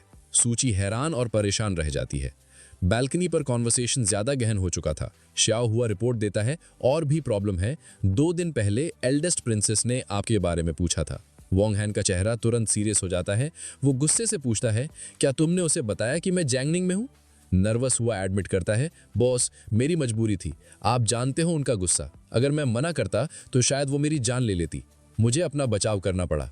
ये सुन के वॉन्ग हैन शॉक में अपना लाइटर गिरा देता है। वो फोन में चिल्लाता है, तुमने मुझे बेच दिया? हुआ सिचुएशन को डिफ्यूज करने की कोशिश करता है। बॉस, एक्चुअली वो प्रिंसेस आपके लिए परफेक्ट मैच है। उनका रॉयल बैकग्राउंड आपको एक्सेप्ट कर लेना चाहिए। वॉन्ग हैन गुस्से में चिल्लाता है, बंद करो बकवास, वापस बताओ वो कब आ रही है। डर के मारे श्याओ हुआ नेटवर्क का बहाना बनाकर कॉल कट कर देता है। वॉन्ग हैन बैल्कनी पर अकेला रह जाता है। फ्रस्ट्रेशन में क्राउच करते हुए सोचता है कि सिचुएशन बिगड़ चुकी है। तभी उसके फोन पर एक नोटिफिकेशन आती है। इरिटेटेड वो कहता है, अब कौन परेशान कर रहा है? स्क्रीन देखकर वो रुक जाता है। मैसेज एक अननोन नंबर से था। सेंडर का नाम था लिनिक्स यू, लिन किंग यून की पोती। मैसेज में लिखा था, मैं एक बिजनेस पार्टनरशिप प्रपोज करती हूँ। आप सिटी में नए हो और अगर आप सू फैमिली के साथ नई डिस्ट्रिक्ट प्रोजेक्ट में कोऑपरेट करते हैं तो दोनों के लिए बेनिफिशियल होगा। अगर आप मान जाएं तो मैं कुछ भी करने को तैयार हूं। ये बोल्ड प्रपोजल पढ़कर वॉन्ग हैन हल्की मुस्कान के साथ कहता है, इस लड़की में हिम्मत तो है। ऑलमोस्ट तुरंत ही उसका फोन बजता है। ये कॉल लिन किंग यून का था। वो शांत आवाज में अपनी पोती की हरकत के लिए माफी मांगता है। वॉन्ग हैन काम टोन में कहता है, ठीक है, टेंशन मत लो। फिर वो अपना डिसीजन सुनाता है, मुझे कल एक स्नाइपर राइफल और 2 बुलेट्स चाहिए। मैं खुद आकर ले जाऊंगा। और सू फैमिली के नए डिस्ट्रिक्ट प्रोजेक्ट का पूरा कंट्रोल सूची को दो। उस फैमिली के किसी और को हाथ लगाने की इजाजत नहीं। बिना एक पल गवाए लिन किंग यून अग्री कर लेता है, यस यंग मास्टर। अंदर जब वॉन्ग हैन बालकनी पर बिजी था तब सूची अपने फोन पर एक टेक्स्ट रिसीव करती है। उसकी बेस्ट फ्रेंड लिनिक्स यू ने। मैसेज में लिखा होता है, क्या तुम्हें पता है मैंने उस मिस्टीरियस बिग शॉट को कांटेक्ट किया जो ऑक्शन जीता था। उसने कोऑपरेट करने के लिए हाँ बोल दी है और सबसे बड़ी बात, उसने इंसिस्ट किया कि प्रोजेक्ट तुम्हारी रिस्पॉन्सिबिलिटी में हो। सूची इस मैसेज को पढ़कर स्टन रह जाती है। उसके होंठों पर धीरे धीरे एक मुस्कान उभर आती है, बिना जाने कि उसके बिल्कुल पास बैठा इंसान और कोई नहीं, वही बिग शॉट वोंग हान खुद है। लिनेक्स भी बताती है कि उन्हें कल डिटेल्स डिस्कस करने के लिए मिलना है। इस खबर से खुश होकर वो रिप्लाई करती है कि वो कल उससे मिलेगी। ठीक तभी वोंग हान वापस अंदर आता है और उसके चेहरे पर खुशी देखकर पूछता है, क्या बात है, बड़े अच्छे मूड में लग रही हो। उसे अभी भी एक मामूली डिलीवरी गाय समझते हुए वो बात को टाल देती है। प्रोजेक्ट की बात है, तुम नहीं समझोगे। फिर उसे हैरानी होती है कि वोंग हान ने उसे पढ़ते हुए देख लिया और वो उसे चिढ़ाता है, मुझे नहीं पता था कि तुम्हें किताबें पढ़ने की आदत है। वो उसके करीब झुकता है, उनके चेहरे के बीच बस कुछ इंच का फासला था। वो फुसफुसाते हुए कहता है, मेरे बारे में बहुत कुछ है जो तुम नहीं जानती। उसकी इतनी नजदीकी से सूची घबरा जाती है, उसका चेहरा लाल हो जाता है और वो हकलाते हुए पूछती है, ये तुम क्या कर रहे हो? तुमसे शादी के लिए हाँ कहने का मतलब ये नहीं कि तुम कोई मूव करने के बजाय वोंग हान धीरे से बेड से एक तकिया उठा लेता है। वो उसे कहता है कि अगर तुम थक गई हो तो आराम करो, मैं सोफे पर सो जाऊंगा। जाते जाते वो कैजुअली कहता है, वैसे बेड पर पड़ना प्रेग्नेंट औरतों के लिए अच्छा नहीं होता, जिससे सूची शर्म से लाल हो जाती है और कुछ बोल नहीं पाती। वापस लेटकर वो शर्मिंदा होती है, ये सोचते हुए कि उसे सच में लगा था कि वो कुछ करने वाला है। अगली सुबह होती है। अपार्टमेंट की बालकनी पर वोंग हान एक कठिन वर्कआउट कर रहा था, एक हाथ से हैंडस्टैंड पुशअप्स। पजामे में सूची बाहर आती है और उसे देखती है। मुस्कुराते हुए वो मजाक में पूछती है, क्या तुम टोड स्टाइल की प्रैक्टिस कर रहे हो? वो आराम से नीचे उतरता है और उसे ठीक करता है। इसे ड्रैगन कॉइलिंग हैंड कहते हैं, एक नाम जो उसने कभी नहीं सुना था। वो बताता है कि ये कोई दिखावे वाला मार्शल आर्ट नहीं, बल्कि असलियत में एक किलिंग टेक्निक है और कुछ तेज मूवमेंट्स करके दिखाता है। क्यूरियस होकर सूची पूछती है, एक मामूली डिलीवरी गाय को इतनी खतरनाक चीज सीखने की क्या जरूरत है? वोंग हान रुकता है और उसे देखता है, अपने पिता की दी हुई सीख बताते हुए, मार्शल आर्ट्स का इस्तेमाल झगड़े रोकने और अपने परिवार को बचाने के लिए करो। सूची प्रभावित होती है और मानती है कि उसके पिता के शब्द बहुत समझदारी भरे थे। टॉपिक बदलते हुए वोंग हान कहता है कि उसने नाश्ता बना दिया है और उसके लिए टॉयलेटरीज भी तैयार कर दी हैं। इस बात से खुश होकर वो कहती है, मुझे कभी नहीं लगा था कि तुम जैसा बड़ा सा आदमी इतना थॉटफुल हो सकता है। एक कॉन्फिडेंट मुस्कान के साथ वो जवाब देता है, अभी बहुत कुछ है जो तुमने मेरे बारे में महसूस नहीं किया है। फिर वो कहती है कि खाने के बाद उसे उसके साथ उसके घर चलना होगा। वो कंफ्यूज होकर पूछता है, क्यों? वो बताती है, हमें मेरी हाउस होल्ड रजिस्ट्रेशन बुक चाहिए, वरना हम शादी रजिस्टर नहीं कर सकते। वोंग हान उसे चिढ़ाते हुए पूछता है, क्या तुम सच में मुझ जैसे डिलीवरी गाय से शादी करने के लिए श्योर हो? उकसाने जाने पर सूची को गुस्सा आ जाता है, ये सोचते हुए कि वो पीछे हट रहा है। वो चिल्लाती है, मैं नहीं डरती, जल्दी करो ताकि हम तुरंत शादी रजिस्टर कर सकें। जब वो उसकी मोटरसाइकिल की तरफ जा रहे होते हैं तो सूची एक प्रैक्टिकल सवाल उठाती है, क्या हमें पहले तुम्हारे माता पिता से मिलना चाहिए? वोंग हान इस बात को टाल देता है, कोई जरूरत नहीं, हम बच्चा पैदा होने के बाद इस बारे में बात कर सकते हैं। कंफ्यूज होकर सूची पूछती है, इंतजार क्यों करना है? एक शातिर मुस्कान के साथ वोंग हान बताता है, मुझे डर है कि मेरी फैमिली तुम्हें पसंद नहीं करेगी। जब बच्चा पैदा हो जाएगा तो मेरी फैमिली को मजबूरन इस सिचुएशन को एक्सेप्ट करना पड़ेगा। ये सुनकर सूची अपनी कमर पर हाथ रखती है और ताना मारते हुए पूछती है, तो क्या तुम कहना चाहते हो कि तुम मेरे घर जमाई बन रहे हो? वो उसे ऊपर से नीचे तक देखता है और उसके लुक्स, फिगर और टेम्परामेंट की तारीफ करता है, लेकिन फिर कहता है, पर तुम्हारा फैमिली बैकग्राउंड थोड़ा कम है। ऑफेंड होकर वो पूछती है, तो तुम सोचते हो कि तुम मेरे लिए काफी से ज्यादा अच्छे हो? वोंग हान हंसकर बात को टाल देता है, इतना सीरियसली मत लो, और उसे मोटरसाइकिल पर बैठने को कहता है। वो गुस्से में हफ करके उसके पीछे बैठ जाती है। वो उसे अपनी कमर को कसकर पकड़ने को कहता है और वो तेजी से सड़क पर निकल जाते हैं। लेकिन उन्हें नहीं पता था कि कोई उन पर नजर रख रहा है। एक छिपी हुई जगह से चिन्हाव और उसका एक मस्कुलर साथी उन्हें जाते हुए देखते हैं। वो साथी नफरत से कहता है, उसने एक रात डिलीवरी गाय के साथ गुजारी, और अपने यंग मास्टर से पूछता है कि क्या करना है। गुस्से से भरे चेहरे के साथ चिन्हाव एक बेहद क्रूर आदेश देता है। वो अपने आदमी से कहता है, उस डिलीवरी गाय को मार दो और उस कमीने को मेरे लिए एक होटल में ले आओ। वो साथी अपनी उंगलियां चटकाता है और कहता है कि वो अपने आदमियों को लेकर तुरंत उनका पीछा करेगा। जब वोंग हान और सूची शहर से गुजर रहे होते हैं तो वो अपने रियर व्यू मिरर में देखता है कि एक सफेद वैन उनका पीछा कर रही है। वो समझ जाता है कि उनका पीछा हो रहा है। तेजी से सोचते हुए वो पीछे झुकता है और सूची से कहता है, प्लान में थोड़ा चेंज है, तुम पहले घर जाकर अपना सामान ले आओ, मुझे एक काम है। खतरे से अनजान वो मान जाती है, वोंग हान फिर तेजी से गाड़ी चलाता है, ट्रैफिक के बीच से निकलते हुए अपने पीछा करने वालों को गुमराह करने की कोशिश करता है। अपने प्लान के मुताबिक वोंग हान सूची को एक सेफ हाउस पर छोड़ता है।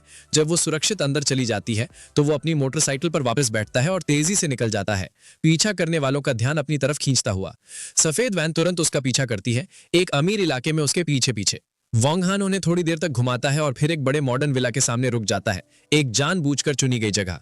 वो अपनी मोटरसाइकिल रोकता है और नीचे उतरता है, जैसे इंतजार कर रहा हो। उसकी नजर विला के सेकंड फ्लोर की बालकनी पर जाती है और वहां छिपे एक स्पाइकी बालों वाले आदमी को देखता है, जिससे कंफर्म हो जाता है कि ये एक एम्बुश है। बालकनी पर खड़ा आदमी समझ जाता है कि वो देखा जा चुका है।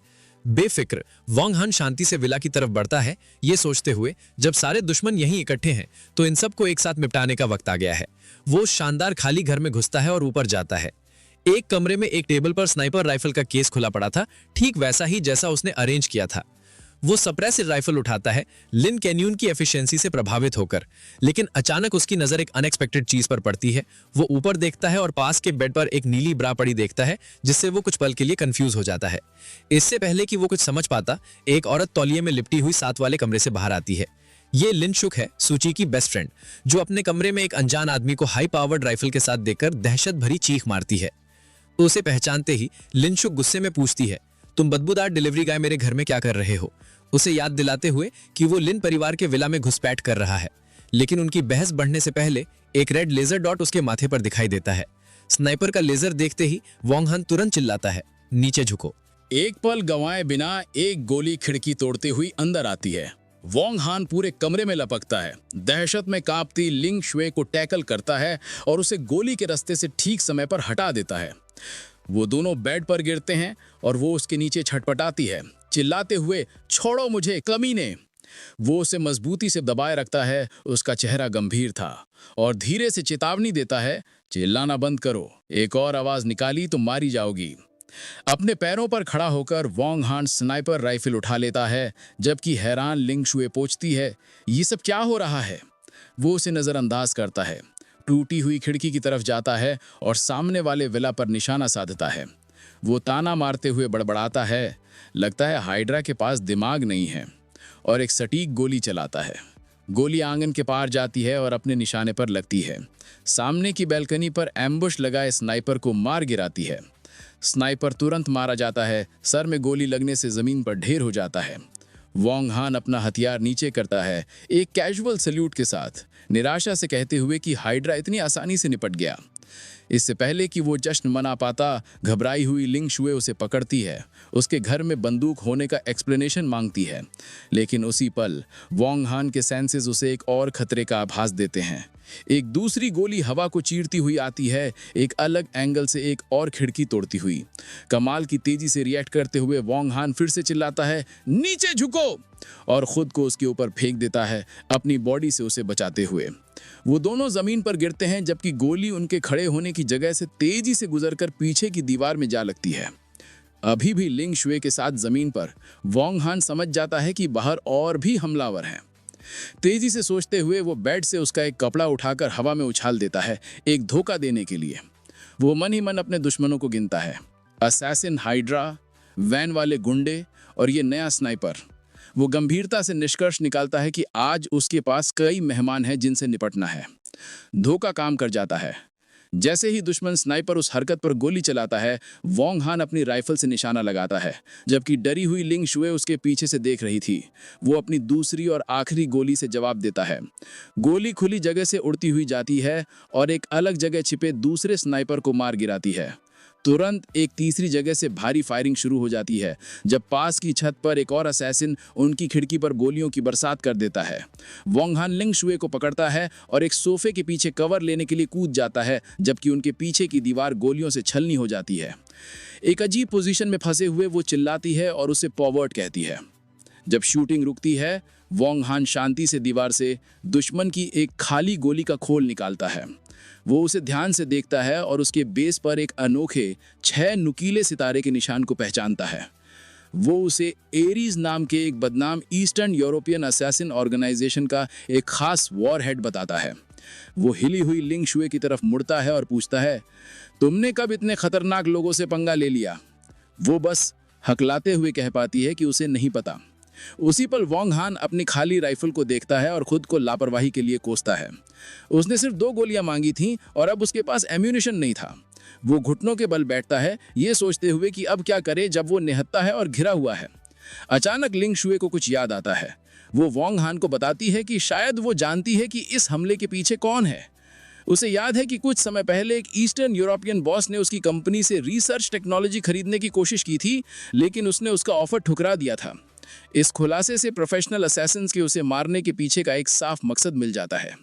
जब गोलियों की बारिश जारी रहती है, वोंग हान की आंखें सिकुड़ जाती हैं। वो तेजी से लिंग शुए का सर नीचे दबाता है, चिल्लाते हुए, ध्यान से, जबकि एक और गोली उनके पास से गुजर जाती है।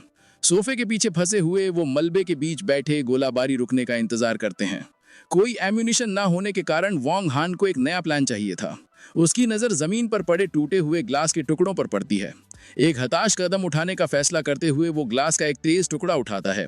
गोलाबारी में एक पल के आराम का फायदा उठाते हुए वो अपने पैरों पर कूदता है और कमाल की तेजी से उस ग्लास के टुकड़े को एक फेंकने वाले चाकू की तरह आखिरी स्नाइपर की पोजीशन की तरफ फेंक देता है। वो मेकशिफ्ट हथियार अपने निशाने पर लगता है और असैसिन दर्द से चिल्ला उठता है। आखिरी स्नाइपर के गिरते ही तुरंत खतरा टल जाता है। वोंग हान खड़ा होता है और लिंग शुए से कहता है, अब तुम उठ सकती हो, सब सेफ है। आखिरकार उठकर वो उसे शक की निगाह से देखती है और सीधे उससे पूछती है, तुम्हारा डिलीवरी बॉय का काम जरूर एक कवर है, सच सच बताओ, तुम आखिर हो कौन? वोंग हान ठंडे अंदाज में उसके सवाल को टाल देता है, तुम्हें मेरी पहचान जानने की जरूरत नहीं है। उसकी इस रहस्यमयता से गुस्सा होकर वो उसे धमकी देती है कि वो सूची को सब कुछ बता देगी, लेकिन वो तेजी से अपने होठों पर उंगली रखता है उसे चुप कराने के लिए। उसका चेहरा गंभीर हो जाता है जब वो उसे चुप रहने की चेतावनी देता है। बाहर से कुछ आवाज आ रही है। लिंग शुए के चेहरे पर दहशत छा जाती है जब वो पूछती है, क्या अभी और दुश्मन बाकी हैं?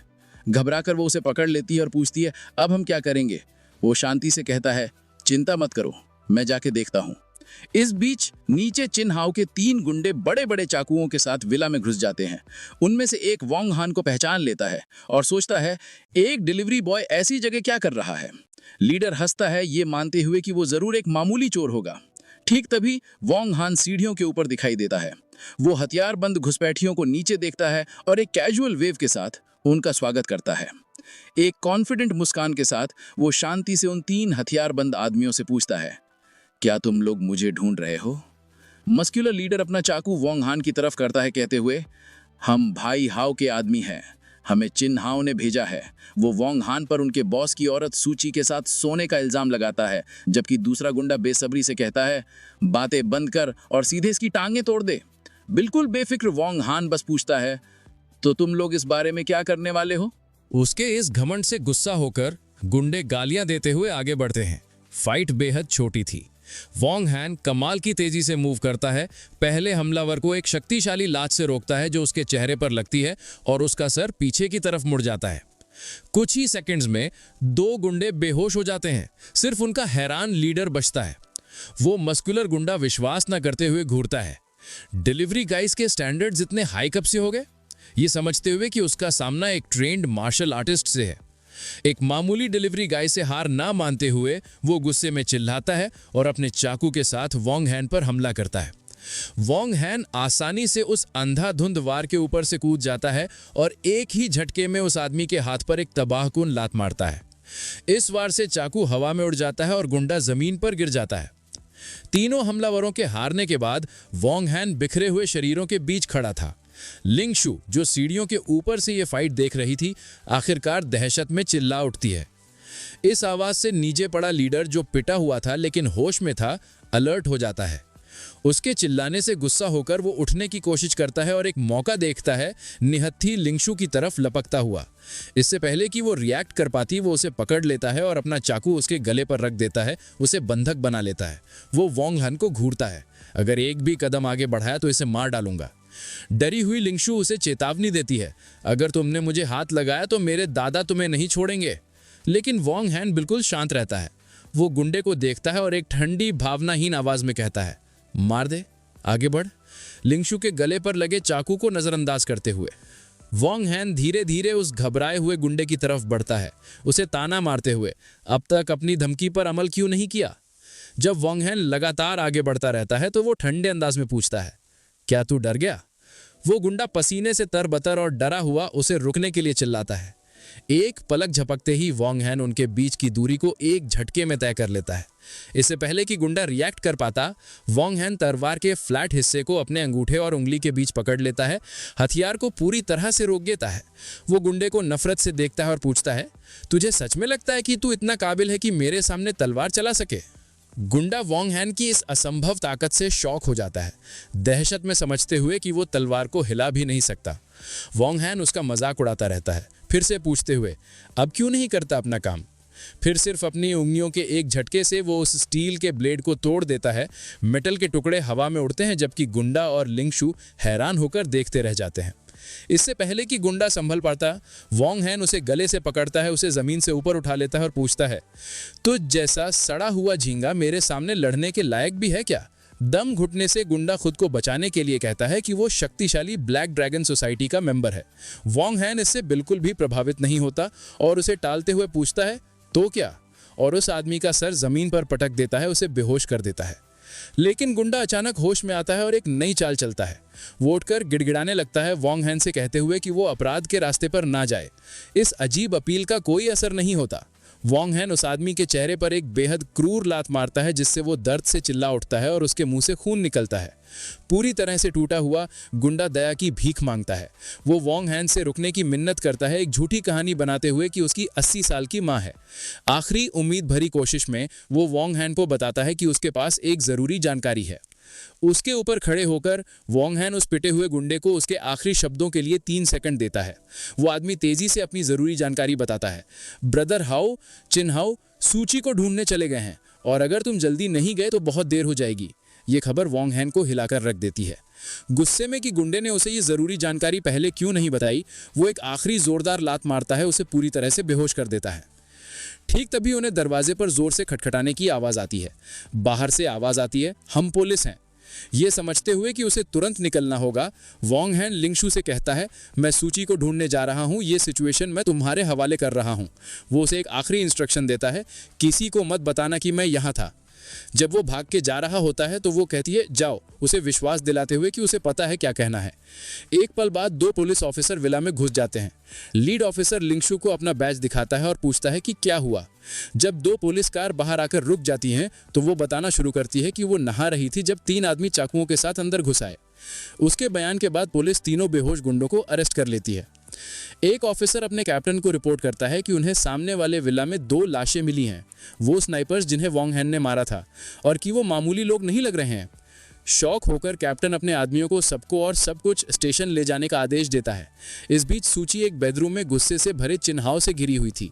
वो अपने शैतानी इरादे जाहिर करता है, उसे उस समय की याद दिलाने के बाद जब उसने उसकी ड्रिंक में नशा मिलाया था, और डींग हाँकते हुए कहता है कि अब वो उस पर जबरदस्ती करेगा। डरी हुई सूची उसे बाहर निकलने को कहती है, लेकिन वो और गुस्सा हो जाता है। वो हंसते हुए कहता है, मैंने उस डिलीवरी गाय को मारने के लिए आदमी भेज दिए हैं, और जब वो अपना काम खत्म कर लेंगे तो वो उसके सामने सूची के साथ जबरदस्ती करेगा। आखिरी हमले की तैयारी करते हुए वो कसम खाता है, मैं आज तुम्हारे साथ खेल कर तुम्हें मार डालूंगा। चिन्हाओ छटपटाती हुई सूची को बेड पर दबोच रहा था। वो उससे छोड़ने की गुहार लगाती है, लेकिन वो ताना मारता है, जितना चिल्लाना है चिल्ला लो, क्योंकि कोई तुम्हें बचाने नहीं आएगा। वो एक शैतानी मुस्कान के साथ कहता है कि डिलीवरी गाय अपने ही मसलों में उलझा हुआ है और आज वो उसकी इज्जत लूटेगा। जैसे ही वो झुकता है, एक जोरदार थप्पड़ उसके चेहरे पर पड़ता है, जिससे उसका एक दांत टूटकर हवा में उछल गया। चिन्हाव लुढ़कता हुआ कमरे के दूसरे कोने में जा गिरा। दरवाजे पर वॉन्ग हान खड़ा था, जो गिरे हुए चिन्हाव को देखकर ठंडे अंदाज में कहता है, लगता है तू जीने से उब गया है, जो तूने मेरी औरत पर हाथ डालने की हिम्मत की। अपने घुटनों के बल उठकर और अपने सूजे हुए चेहरे को पकड़कर चिन्हाव गुस्से में पूछता है, डिलीवरी गाय, तू जानता है मेरा बाप कौन है? इस बात से बेपरवाह वॉन्ग हान कहता है, तेरा बाप कोई भी हो, उसे तेरे जैसे बेटे की हरकतों की कीमत चुकानी पड़ेगी। गुस्से में चिन्हाव उठता है और चिल्लाते हुए कहता है, मेरा बाप चिन गैंग है, जैंगनिंग शहर का सबसे अमीर आदमी, उसके खिलाफ जाना मौत को बुलावा देना है। फिर वो हमला करने के लिए आगे बढ़ता है। वॉन्ग हान आसानी से उस अनाड़ी हमले से बच जाता है और एक जोरदार लात मारता है, उसे लूजर कहकर खारिज कर देता है। इस बार से चिन्हाव उड़ता हुआ एक फर्नीचर से टकराता है और पूरी तरह बेहोश हो जाता है। वॉन्ग हान फिर सहमी हुई सूची की तरफ मुड़ता है और नरमी से कहता है, डरो मत, सब खत्म हो गया है। वो उसे एक सुरक्षात्मक एहसास के साथ गले लगा लेता है, जबकि वो कहती है कि वो कितनी खुश है कि वो आ गया। वो उसे अपने पास रखता है और विश्वास दिलाता है, जब तक मैं तुम्हारे साथ हूं कोई भी तुम्हें दोबारा हाथ लगाने की हिम्मत नहीं करेगा। इस बीच पिटा हुआ चिन्हाव मुश्किल से उठता है और कमरे से बाहर लड़खड़ाता हुआ निकल जाता है और एक आखिरी धमकी बुदबुदाता है, बस इंतजार करो बदबूदार डिलीवरी गाय। जब तुरंत का खतरा टल जाता है तो सूची वोंग हान को देखती है और पूछती है, टाइम क्या हुआ है? कंफ्यूज होकर वो पूछता है, क्या हुआ? वो बताती है कि वो अपनी कंपनी में एक जरूरी मीटिंग के बारे में भूल ही गई थी और पूछती है कि क्या वो उसके साथ चलेगा। एक गर्मजोशी भरी मुस्कान के साथ वोंग हान बिना हिचकिचाए हाँ कह देता है, मैं तुम्हारे साथ कहीं भी चलूंगा। सूची और वोंग हान एक लाल स्पोर्ट्स कार में एक बड़ी मॉडर्न कॉर्पोरेट बिल्डिंग पर पहुंचते हैं। जैसे ही वो बाहर निकलते हैं एक आदमी सूची का अभिवादन करता है। प्रेसिडेंट लियू पहले से ही कॉन्फ्रेंस रूम में आपका इंतजार कर रही हैं। वो अंदर जाते हैं और सूची देर से आने के लिए एक बिजनेस सूट पहनी हुई महिला से माफी मांगती है। वो महिला प्रेसिडेंट लियू और कोई नहीं बल्कि वोंग हान की असिस्टेंट लियू यूए थी। वो उसे देखकर चौंक जाती है और लगभग उसे यंग मास्टर कहने ही वाली थी, लेकिन वोंग हान तेजी से एक इशारे से उसे रोक देता है। तेजी से सोचते हुए वो उसके कंधे पर हाथ रखता है और ऐसे प्रिटेंड करता है जैसे वे पुराने क्लासमेट्स हों। इससे सूची हैरान रह जाती है, जिसे विश्वास नहीं हो रहा था कि वोंग हान और शक्तिशाली प्रेसिडेंट लियू एक दूसरे को जानते हैं। सूची इस इत्तेफाक पर कमेंट करती है और लियू यूए घबराहट में हाँ कहती है। जब सब बैठ जाते हैं लियू यूए काम शुरू करने के लिए तैयार है और सूची शुरू करने के लिए सहमत हो जाती है, लेकिन जैसे ही वो शुरू करने वाले होते हैं दरवाजा जोर से खुलता है। सूची के दादा, उसके पिता और सू परिवार के 2 और आदमी अंदर आते हैं, प्रेसिडेंट लियू की चापलूसी करते हुए, और कहते हैं कि वो कितने सम्मानित महसूस कर रहे हैं। वो जोर देते हैं कि इतने जरूरी प्रोजेक्ट के लिए वो लापरवाही नहीं कर सकते। चौंकी हुई सूची अपने दादा से पूछती है कि वो यहाँ क्यों है और लियू यूए अदब से उनका अभिवादन करती है। दादा बताते हैं कि वो नए डिस्ट्रिक्ट प्रोजेक्ट को लेकर इतने एक्साइटेड थे कि वो सीधे यहाँ चले आए। उनका दोस्ताना बर्ताव तब गायब हो जाता है जब उनकी नज़र वोंग हान पर पड़ती है। वो गुस्से में सूची से पूछते हैं, तुम इतनी ज़रूरी मीटिंग में एक बाहर वाले को क्यों लाई हो? सूची अपनी बात पर अडिग रहती है, अपने दादा को याद दिलाते हुए, क्योंकि मैं इस प्रोजेक्ट की इंचार्ज हूँ तो ये मेरा हक है कि मैं किसे साथ लाऊं।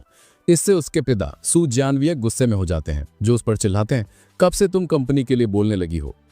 वो उसे नीचा दिखाते हुए कहते हैं, तुम्हारे पास कोई क्वालिफिकेशन नहीं है, अपनी सीट अपने भाई के लिए छोड़ दो और जाओ प्रेसिडेंट लियू के लिए पानी लेकर आओ। आखिर में एक और आदमी सूची का अंकल सू जियानझांग आखिरी वार करता है। वो घमंड से सूची से कहता है, अब से कंपनी के सारे मामले सूले को सौंप दिए जाने चाहिए। तुम्हारी शादी जल्द ही होने वाली है, अपनी जगह समझो। जब सू परिवार सूची को किनारे करने की कोशिश करता है, वोंग हान आखिरकार बोलता है। अपने हाथ सीने पर बांधे और एक तेज नजर के साथ वो उनसे पूछता है, तुम लोग समझते क्या हो खुद को? ये प्रोजेक्ट शुरू में सूची को दिया गया था, आप लोग उससे उसका हक नहीं छीन सकते। इससे सूची के दादा गुस्सा हो जाते हैं, जो वोंग हान पर चिल्लाते हैं, चुप रहो, तुम्हें यहाँ बोलने का कोई हक नहीं है। सू ले भी एक घमंडी मुस्कान के साथ शामिल हो जाता है, सूची का मजाक उड़ाते हुए कि उसका बॉयफ्रेंड एक डिलीवरी गाय है। फिर वो अपने दादा को बताता है, मैंने सुना है कि वो इस आदमी के बच्चे की माँ भी बनने वाली है। ये खुलासा दादा को गुस्से से भर देता है। वो वोंग हान की तरफ इशारा करते हैं और सूची को आदेश देते हैं कि इस घटिया कचरे को तुरंत बाहर निकालो, ऐलान करते हुए कि वो और उसका कुत्ता कंपनी से बैंड है। सूची वोंग हान के बचाव में कूदती है, ये कहते हुए, इससे फर्क नहीं पड़ता कि वो क्या करता है, क्योंकि वो ईमानदारी से पैसे कमाता है और आपको उनका अपमान करने का कोई हक नहीं है। उसका विरोध उस बुजुर्ग आदमी को और गुस्सा दिलाता है। ये देखते हुए कि सिचुएशन बिगड़ रही है, वोंग हान सूची के साथ जाने के लिए उठता है। वो अपने परिवार से कहता है, तुम लोग बेशर्म हो, और अपनी शर्त दोहराता है, ये प्रोजेक्ट सिर्फ सूची ही हैंडल करेगी। दादा उससे भिड़ जाते हैं, एक मामूली डिलीवरी गाय को डिमांड रखने का क्या हक है? जवाब देने के बजाय वोंग हान घबराई हुई लियू ये की तरफ मुड़ता है। वो उसे आराम से ओल्ड क्लासमेट कहता है और उसे एक एहसान करने को कहता है। वो कहता है, सूची मेरी मंगेतर है और ये प्रोजेक्ट सिर्फ उसे ही दिया जाना चाहिए। उसकी कमांडिंग नजरों के दबाव में लियू यूए ना कहते हुए भी मान जाती है। सूले चौंक जाता है और बहस करने की कोशिश करता है, प्रेसिडेंट लियू को बताते हुए कि सूची गैर जिम्मेदार है और कंपनी के बारे में कुछ नहीं जानती। जोर देकर कहते हैं कि वो एक बेहतर विकल्प होगा, लेकिन लियू यूए वोंग हान के आदेशों का पालन करते हुए उसे नजरअंदाज करती है और सीधे दादा से बात करती है। वो कहती है कि उसकी कंपनी सिर्फ सूची के साथ काम करेगी। अगर सू परिवार सहमत नहीं हो सकता तो हम कोई और पार्टनर ढूंढ लेंगे। दादा हैरान रह जाते हैं और उसके बॉस से बात करने की मांग करते हैं। लियू यूए एक आखिरी और सबसे करारी चोट करती है। वो उन्हें बताती है कि उसके पास पूरा अधिकार है और वो परिवार के मुखिया उसके बॉस से मिलने के लायक नहीं है। ये कठोर शब्द उस बुजुर्ग आदमी को पसीने से तरबतर कर देते हैं और वो बिल्कुल चुप हो जाता है। अपने परिवार के सामने पूरी तरह से हारा और अपमानित महसूस करता है। पूरी तरह से हारकर सूची के अंकल सू जियानझांग तेजी से अपना सुर बदलते हैं। वो प्रेसिडेंट लियू से कहते हैं गुस्सा मत होइए, और उन्हें विश्वास दिलाते हैं कि वो उनकी मांगे पूरी करेंगे, सूची को इंचार्ज बनाने के लिए सहमत होते हुए। उसके ससुर भी सहमत होते हैं, कहते हैं जब तक हमें पार्टनरशिप मिलती है तो ठीक है, अगर सूची ही इसे करें। संतुष्ट होकर लियू युए कहती है कि वो आज ही कॉन्ट्रैक्ट साइन करेंगे। अब कंट्रोल अपने हाथ में लेते हुए लियू युए सूची के पास खड़ी होती है और बाकी सू परिवार को भेज देती है। वो उन्हें कहती है मुझे और सूची को कॉन्ट्रैक्ट की डिटेल्स अकेले में डिस्कस करनी है, आप लोग जा सकते हैं। विरोध करने की कोई शक्ति ना होने के कारण सू जियान ने सिर्फ सहमत हो सकता है और वो अपने हैरान ससुर को कमरे से बाहर ले जाने में मदद करता है। जब हारे हुए आदमी बाहर निकलते हैं, सूले अपने पिता से विरोध करने की कोशिश करता है, लेकिन उसे जल्दी से चुप करा के बाहर भेज दिया जाता है। जब वो चले जाते हैं, वोंग हान दरवाजे को बंद होते हुए एक मुस्कान के साथ देखता है, सोचते हुए क्या जोकर्स हैं ये लोग, खुद चलकर अपनी बेइज्जती करवाने आए थे। लियू युए फिर प्रोफेशनल तरीके से कॉन्ट्रैक्ट सूची को रिव्यू करने के लिए देती है। इस बीच कहीं और एक ऑफिस में गुस्से में भरा सूले अपने पिता सू जियानझांग से भिड़ जाता है, पूछते हुए आपने उस सूची को इंचार्ज कैसे बनने दिया। सू जियानझांग शांति से अपनी डेस्क पर बैठा उसे चिंता ना करने को कहता है, मेरे पास एक प्लान है। जब सूले अपने चाचा सू जियानये को जाने को कहता है तो उसका पिता उसे रोकता है, हम सब एक ही तरफ हैं। फिर वो एक चौंकाने वाला पारिवारिक राज खोलता है, सूची मेरी असली बेटी नहीं है। सूले और सू जियानये दोनों हैरान रह जाते हैं। सू जियानझांग पूछता है कि क्या उसकी भाभी ने उसे धोखा दिया, लेकिन सू जियानये सच बताता है। वो बताता है मेरी पत्नी यांग हुईमेन बच्चे पैदा नहीं कर सकती थी, इसलिए हमने सूची को गोद लिया था। फिर वो शिकायत करता है और अब उसने एक डिलीवरी गाय के साथ उलझकर परिवार को शर्मिंदा कर दिया है। सोच में डूबा सू जियानझांग पूछता है, सूची के असली माता पिता कौन हैं? सू जियानये इस सवाल को टाल देता है, मुझे नहीं पता, शायद वो मर चुके हैं, उसके पास बस एक बेकार जेड पेंडेंट था। बेसब्र सूले बीच में बोलता है, अपने पिता का प्लान सुनने के लिए उत्सुक। एक शैतानी मुस्कान के साथ सू जियानझांग अपनी स्कीम बताता है। वो कहता है अभी इंतजार करो और सूची को प्रोजेक्ट संभालने दो, जब वो सारी मेहनत कर लेगी तो मेरे पास उससे वो छीनने का एक तरीका है। प्लॉट को समझते हुए सूले के चेहरे पर एक कॉन्फिडेंट शातिर मुस्कान आ जाती है। सूट पहने और हाथ में सिगरेट लिए वोंग हान ड्यूटी पर खड़े 2 सिक्योरिटी गार्ड्स के पास जाता है और लाइट मांगता है। एक भारी भरकम गार्ड उसे लाइटर देता है। वोंग हान के फॉर्मल कपड़े देखकर गार्ड सोचता है कि वो इंटरव्यू के लिए आया है, पर वोंग हान मना कर देता है। जिज्ञासा से गार्ड पूछता है, तो फिर तुम यहाँ क्या कर रहे हो? बहुत आराम से वोंग हान बताता है कि वो एक डिलीवरी गाय है। ये सुनकर दोनों गार्ड जोर से हंस पड़ते हैं। उनमें से एक मजाक करता है, डिलीवरी गाय और सिक्योरिटी गार्ड्स तो उम्र भर के दुश्मन होते हैं। वोंग हान हल्का हंसता है, लेकिन फिर देखता है कि दोनों गार्ड्स अचानक गंभीर होकर सीधे खड़े हो गए हैं। वो पूछता है, क्या हो रहा है? अचानक गार्ड सख्त मुद्रा में खड़े हो जाते हैं। एक दूसरे से कहता है, प्रेसिडेंट सू आ गई है। भारी भरकम गार्ड प्रशंसा से समझाता है कि प्रेसिडेंट सू कंपनी की सबसे सुंदर महिला है और उन्हें रोज देखना उसे काम करने की प्रेरणा देता है। वोंग हान उन पर हंसता है कि वे एक औरत के लिए इतना उत्साहित हो रहे हैं। नाराज गार्ड उसे कहता है, इतना ऊंचा मत बन, याद रख कि एक डिलीवरी गाय होकर तो हमसे बेहतर नहीं है। उसी समय एक शालीन सूकी वहां आती है। दोनों गार्ड जोश और सम्मान से उन्हें प्रेसिडेंट सू कहकर नमस्ते करते हैं। सूकी उनकी मेहनत को सराहती है और कहती है कि वो अपनी कार लेने जा रही है। जब सूकी अपनी लाल स्पोर्ट्स कार की ओर बढ़ती है तो भारी भरकम गार्ड बहुत खुश होता है और अपने साथी से शेखी मारता है कि प्रेसिडेंट सू ने उससे बात की। वोंग हान ये देखकर पूछता है, क्या इतनी बड़ी प्रतिक्रिया जरूरी है? गार्ड वोंग हान के पास आकर उसके कंधे पर हाथ रखता है और सलाह देता है, डिलीवरी गाय होते हुए भी सपने देखना जरूरी है। तभी सूकी अपनी चमकदार लाल स्पोर्ट्स कार में उनके पास आकर रुकती है। ड्राइवर सीट से वो वोंग हान को देखकर कहती है, अंदर बैठो। वोंग हान एक मुस्कान के साथ गार्ड्स को अलविदा कहता है और उन्हें याद रखने और बाद में मिलने का वादा करता है। फिर वो लग्जरी कार की पैसेंजर सीट में बैठ जाता है। दोनों गार्ड्स बिल्कुल जमे रह जाते हैं।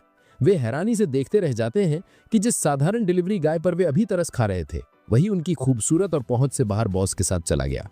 ड्राइव करते समय वोंग हान सूकी के खुश चेहरे को देखकर कहता है, लगता है सब कुछ अच्छा हुआ। सूकी मानती है और बताती है कि यह उसकी दोस्त लिन सूफू की मदद से हुआ, जिसने न्यू डिस्ट्रिक्ट प्रोजेक्ट के पीछे वाले रहस्यमयी बिग बॉस को ढूंढ लिया। वो आगे कहती है कि वो इस इंसान को सामने से धन्यवाद देना चाहती है। मजाक में वोंग हान कहता है, उसे जरूर धन्यवाद देना चाहिए। फिर वो विषय बदलते हुए बताता है कि उसने सिविल अफेयर्स ब्यूरो से बात कर ली है और वे अगली सुबह उनका मैरिज रजिस्टर कर देंगे। सूकी शांति से योजना मान लेती है, लेकिन अपनी शर्तें रखती है। वो कहती है कि उसे केवल मैरिज सर्टिफिकेट चाहिए ताकि उनके बच्चे को पिता का नाम मिले, और बच्चे के जन्म के बाद वो हर महीने 300 युआन देगी। चौंक कर वोंगहान पूछता है, क्या तुम मुझे पेड कंपेनियन बनाना चाहती हो? सूकी कहती है, तुम जो चाहो सोच सकते हो। आत्मविश्वास से मुस्कुराते हुए वोंगहान हाथ बांध कर कहता है, अगर तुम सच में मुझे रखना चाहती हो तो 300 बहुत कम है। उसका जवाब सुनकर सूकी गुस्से में आ जाती है। वो कहती है, ज्यादा मत बढ़ो, एक डिलीवरी गाय महीने में कितना कमा सकता है? 300 काफी है। गुस्से में वो एक्सेलरेटर पर जोर देती है और लाल स्पोर्ट्स कार शहर की सड़क पर तेज दौड़ने लगती है। जल्दी ही वे एक महंगे और आधुनिक रेजिडेंशियल कॉम्प्लेक्स के गेट पर पहुंचते हैं। गाड़ी पार्क करने के बाद वोंगहान उतर के दरवाजे से टेक कर सूकी को चढ़ाते हुए कहता है, लगता है तुम्हें रास्ता अच्छे से पता है और तुमने मेरे घर का रास्ता याद कर लिया है। परेशान होकर वो जवाब देती है, जीपीएस हो तो कहीं भी जाया जा सकता है। कॉम्प्लेक्स के अंदर चलते समय वोंगहान का फोन बजने लगता है। वो सूकी से कहता है, थोड़ा रुको, मुझे कॉल उठानी है। वोंगहान आराम से कॉल उठाकर बूढ़े आदमी से पूछता है, क्या हो रहा है? सामने वाला बताता है कि एक शिपमेंट को ब्लैक ड्रैगन सोसाइटी ने पकड़ लिया है और उसे ये मामला संभालना होगा। वो ये भी बताता है कि समस्या हल करने के लिए एक कार्ड उसके दरवाजे पर छोड़ा गया है। वोंगहान आत्मविश्वास से मान लेता है और वादा करता है कि अगले दिन दोपहर तक सब ठीक कर देगा। फिर कॉलर अचानक विषय बदलता है और पूछता है, क्या तुम सच में शादी कर रहे हो? ये सुनकर वोंगहान चौंक जाता है और गुस्से में पूछता है, ये बात किसने बताई?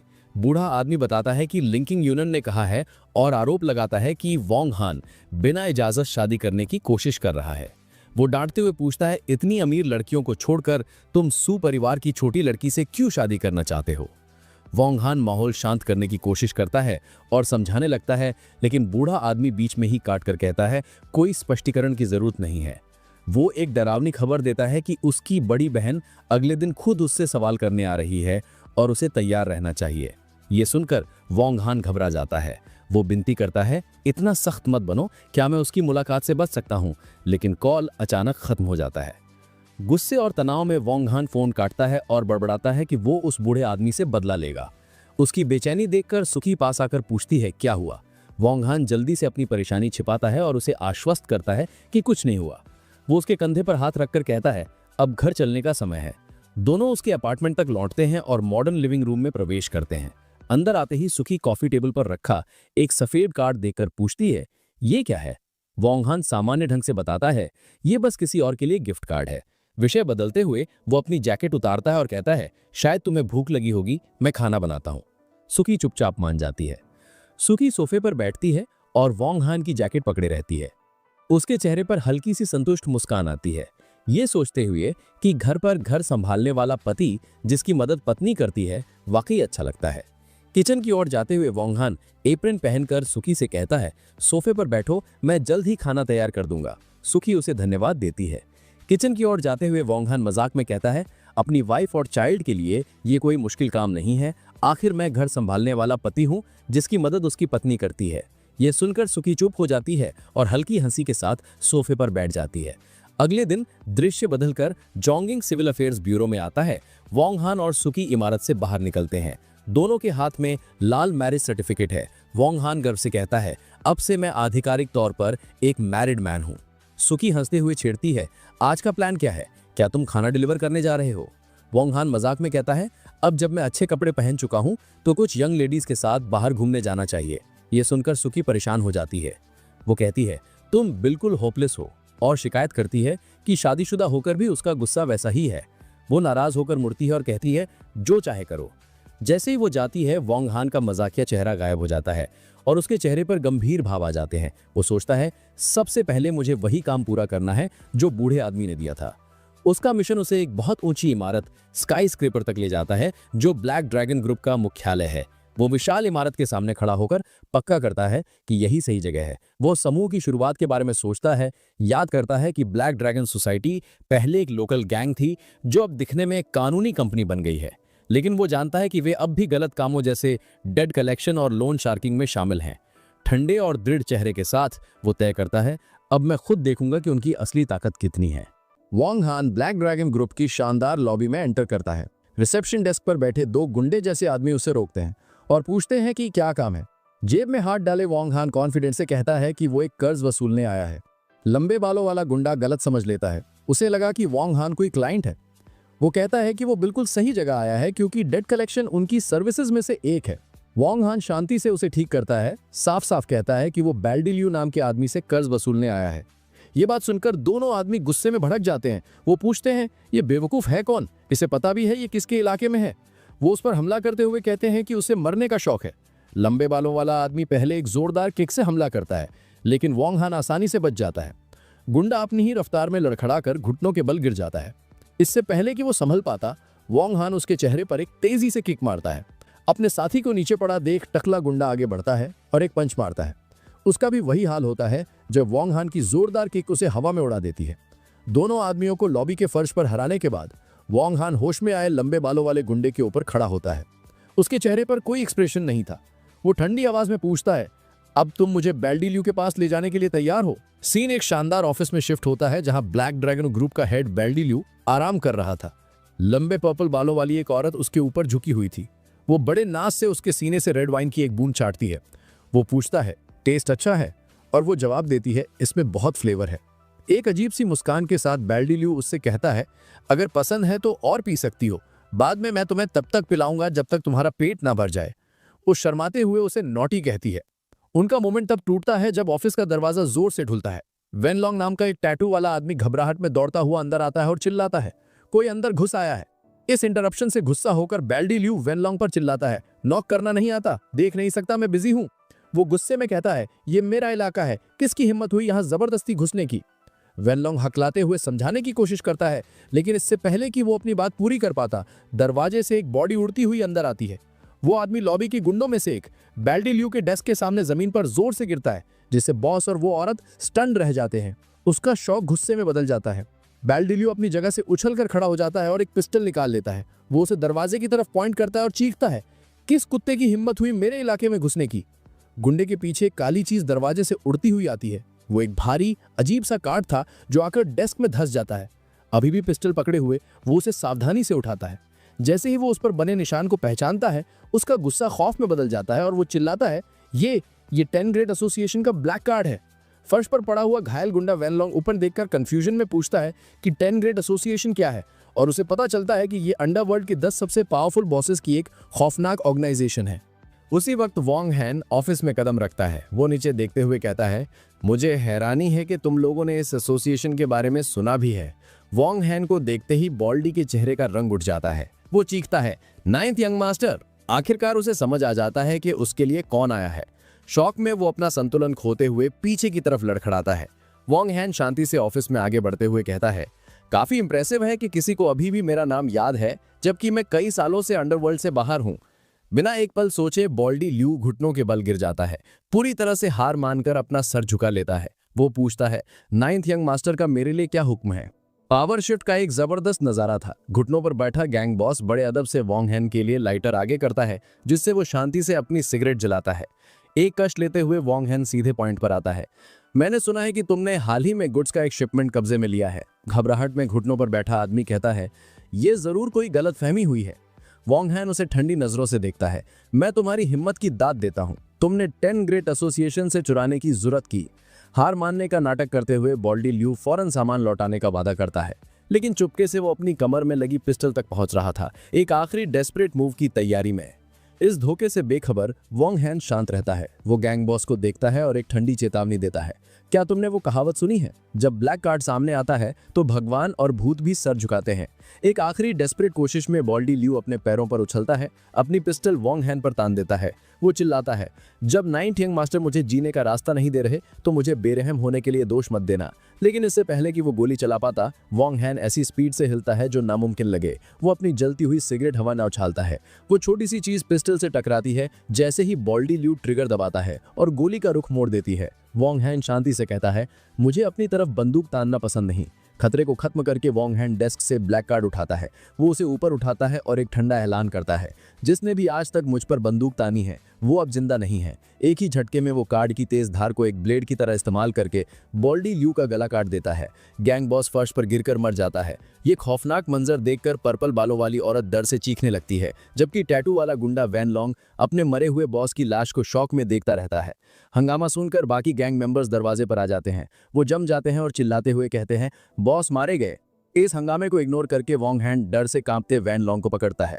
वो उसके सामने दो चॉइसेस रखता है, सामान लौटा दो और नए बॉस बन जाओ, या सामान लौटा दो और बॉल्डी के साथ मौत के पास चले जाओ।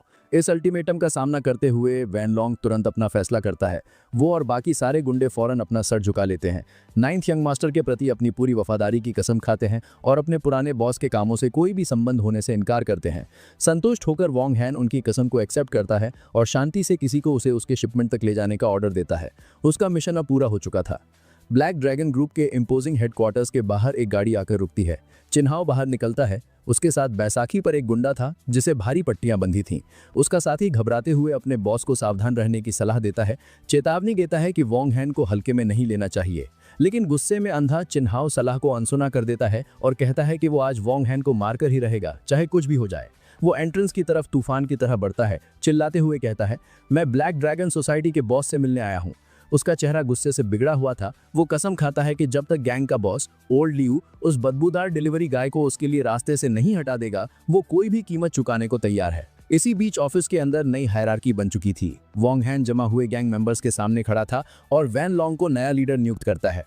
वो ऐलान करता है कि वैन लॉन्ग अब ब्लैक ड्रैगन ग्रुप का इंचार्ज है और जो भी उसे फॉलो करेगा उसका भविष्य उज्जवल होगा। बाकी गैंग मेंबर्स जल्दी से इस बात को मान लेते हैं, अपने नए लीडर को इज्जत से बुलाते हैं। जैसे ही नया ऑर्डर सेट होता है, चिन्हाव ऑफिस में घुसता है, चिल्लाते हुए, ओल्ड ल्यू। वो कमरे में इधर उधर देखता है जो अब नए मैनेजमेंट के अंडर था और गुस्से से पूछता है, पुराना बॉस कहाँ है? नए लीडर वैन लॉन्ग का सामना करते हुए गुस्से में चिन्हाव उसे साइड करता है और कहता है कि वो पुराने बॉस से एक बड़ी बिजनेस डील के लिए मिलने आया है। डेस्क के पीछे से वैन लॉन्ग शांति से उसे बताता है कि ओल्ड ल्यू अब यहाँ नहीं है और अब ब्लैक ड्रैगन सोसाइटी का इंचार्ज वो है। इस बदलाव को एक्सेप्ट करते हुए चिन्हाव नए लीडर को बधाई देता है और अपने ऑफर पर आता है। वो चाहता है कि वो उसके लिए किसी को मार दे और इस काम के लिए वो 50 मिलियन देने को तैयार है। इतनी बड़ी रकम से हैरान होकर वैन लॉन्ग पूछता है कि टारगेट कौन है। चिन्हाव बताता है कि जिस आदमी को वो मरवाना चाहता है वो एक मामूली सा डिलीवरी गाय है। वैन लॉन्ग इस प्रपोजल का मजाक उड़ाता है, सोचता है कि एक मामूली डिलीवरी ड्राइवर को मारने के लिए 50 मिलियन देना बेवकूफ़ी है और चिन्हाव से कहता है कि वो मजाक करने के लिए गलत जगह आ गया है। गुस्से में चिन्हाव कहता है कि वो मजाक नहीं कर रहा। वो गुस्से से समझाता है कि उस डिलीवरी गाय ने उसे बेहोश होने तक मारा और उसकी औरत छीन ली और इसलिए उसे मरना ही होगा। एक फायदेमंद मौका देखते हुए वैन लॉन्ग इस बात से खुश होता है कि बॉस बनते ही उसकी पहली बड़ी डील इतनी जल्दी आ गई। वो शांति से चिन्हाव को कहता है कि एक डिलीवरी गाय के लिए इतना परेशान ना हो और इस मामले को संभालने के लिए तैयार हो जाता है। चिन्हाव जिद करता है कि उसे उनके साथ जाना है क्योंकि वो टारगेट के रहने की जगह जानता है और अपनी आंखों से उसकी मौत देखना चाहता है। वैन लॉन्ग आसानी से मान जाता है, वादा करता है कि वो अपने आदमियों को इकट्ठा करेगा और मामले को चिन्हाव की तसल्ली के मुताबिक संभालेगा। कॉन्फिडेंस से वो अपने आदमियों को बुलाता है, ऐलान करते हुए कि वो सब चिन्हाव का बदला लेने में मदद करेंगे। उसके आदमी एक साथ वफादारी से जवाब देते हैं, यस ब्रदर लॉन्ग। सीन वापस XX फूड डिलीवरी सेंटर पर शिफ्ट होता है जहां वॉन्ग हान अपनी दिन की नौकरी पर लौट आया है। अपनी यूनिफॉर्म में उसके को-वर्कर्स उससे मिलते हैं और बताते हैं कि वो कई दिनों से गायब था और बॉस उसे ढूंढ रहे थे। वॉन्ग हान शांति से उन्हें बताता है कि वो कुछ डिलीवरीज पूरी करने के बाद बॉस से मिल लेगा। उसके को-वर्कर्स गाड़ी चलाकर निकल जाते हैं उसे अलविदा कहते हुए। वो अपनी लाल मोटरसाइकिल पर बैठता है एकदम कूल कॉन्फिडेंस के साथ। लेकिन जब वो गाड़ी चला रहा होता है तभी अचानक एक काली वैन तेजी से मुड़ती है और उसका रास्ता काट देती है। वैन का साइड डोर खुलता है और गुस्से से भरा चिन्हाव हाथ में एक भारी मेटल का पाइप लिए बाहर निकलता है। वो वॉन्ग हान को घूरता है और ताना मारते हुए कहता है, शर्त लगाता हूं तुमने सोचा भी नहीं होगा कि तुम इतनी जल्दी पकड़े जाओगे। शांति से खड़े होकर वॉन्ग हान अपने बदला लेने वाले दुश्मन को देखता है और मानता है कि यह सामना थोड़ा अनएक्सपेक्टेड था। गुस्से में अंधा चिन्हाव भारी पाइप घुमाते हुए आगे बढ़ता है। वो चिल्लाता है, मैं आज तुझे घुटनों पर लाकर रुलाऊंगा। लेकिन वॉन्ग हान बिल्कुल शांति से उस क्लमजी हमले से आसानी से बच जाता है। जैसे ही चिन्हाव लड़खड़ा कर आगे निकलता है, वॉन्ग हान अपनी जलती हुई सिगरेट को बिल्कुल सही निशाने के साथ उछालता है जो सीधे चिन्हाव के खुले मुंह में जा गिरती है। अचानक दर्द और शौक से चिन्हाव चीख पड़ता है। इससे पहले कि वो संभल पाता, वॉन्ग हान उसे ताना मारता है, क्या तुम ही थे जो घुटनों पर आना चाहते थे? फिर वो चिन्हाव के पेट में एक जोरदार घुटना मारता है। उसके बाद उसकी पीठ पर एक जबरदस्त कोहनी और चिल्लाता है, मैं तुझे घुटनों पर लाऊंगा। ये हमले उसके लिए बहुत ज्यादा थे और चिन्हाव दर्द से घुटनों के बल गिर जाता है।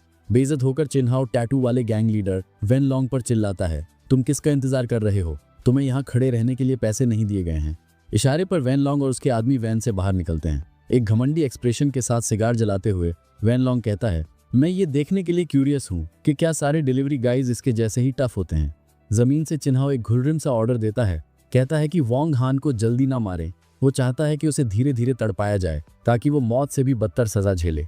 वेन लॉन्ग वोंग हान के पास जाता है और उसके कंधे पर एक जाना पहचाना हाथ रखता है। उसे नीचा दिखाते हुए दोस्त कहता है, लेकिन जैसे ही वोंग हान अपना सर घुमाता है, वेन लॉन्ग की घमंडी मुस्कान गायब हो जाती है और उसकी जगह साफ शौक और खौफ ले लेता है जब आखिरकार वो पहचान जाता है कि वो किसका सामना कर रहा है। तुरंत रिएक्ट करते हुए वोंग हान गुस्से से पूछता है, तुम किसे दोस्त बुला रहे हो? वो वेन लॉन्ग का सर पकड़ता है और बेरहमी से उसका चेहरा उसके ही जलते हुए सिगार पर दे मारता है, जिससे वो जल जाता है। डरे हुए और घायल गैंग लीडर के ऊपर खड़े होकर वोंग हान उसे ताना मारता है, कुछ मिनट नया बॉस बनकर तुम ज्यादा ही अकड़ में आ गए हो। अपना जला हुआ चेहरा पकड़े वेन लॉन्ग बुरी तरह डरकर हकलाने लगता है और आखिरकार वोंग हान को उसके असली टाइटल से बुलाता है, 9th यांग मास्टर। वो पागलों की तरह माफी मांगता है, कसम खाता है कि अगर उसे पता होता कि वो किससे पंगा ले रहा है तो वो यहाँ आने की हिम्मत भी नहीं करता। बिल्कुल हैरान, चिन हाओ वेन लॉन्ग के इस्तेमाल किए गए टाइटल को अनदेखा करता है और उसे वोंग हान पर हमला करने का ऑर्डर देने की कोशिश करता है। वोंग हान को और गुस्सा दिलाने के डर से वेन लॉन्ग फौरन अपने पुराने क्लाइंट पर पलट जाता है। वो चिन हाओ को एक जोरदार लात मारता है, चिल्लाते हुए, यही वो बेवकूफ है जो 9th यंग मास्टर पर हमला करना चाहता था। जोरदार लात से चिन्हाओ हवा में उठता है और दर्द से सड़क पर जा गिरता है। वोंग हान पिटे हुए चिन्हाओ पर पैर रखता है और एक आखिरी ठंडी चेतावनी देता है, ये आखिरी बार है, अगर अपनी जिंदगी प्यारी है तो मुझे दोबारा कभी उकसाना मत। दर्द से चिन्हाओ हकलाते हुए कहता है कि वो समझ गया। फिर वोंग हान एक और गंभीर धमकी देता है। वो चिन्हाओ को याद दिलाता है कि सूची उसकी पत्नी है और उसे उससे दूर रहने की चेतावनी देता है। वो कहता है कि इस बार उसने सिर्फ उसका हाथ तोड़ा है, लेकिन अगली बार वो इतना खुशकिस्मत नहीं होगा।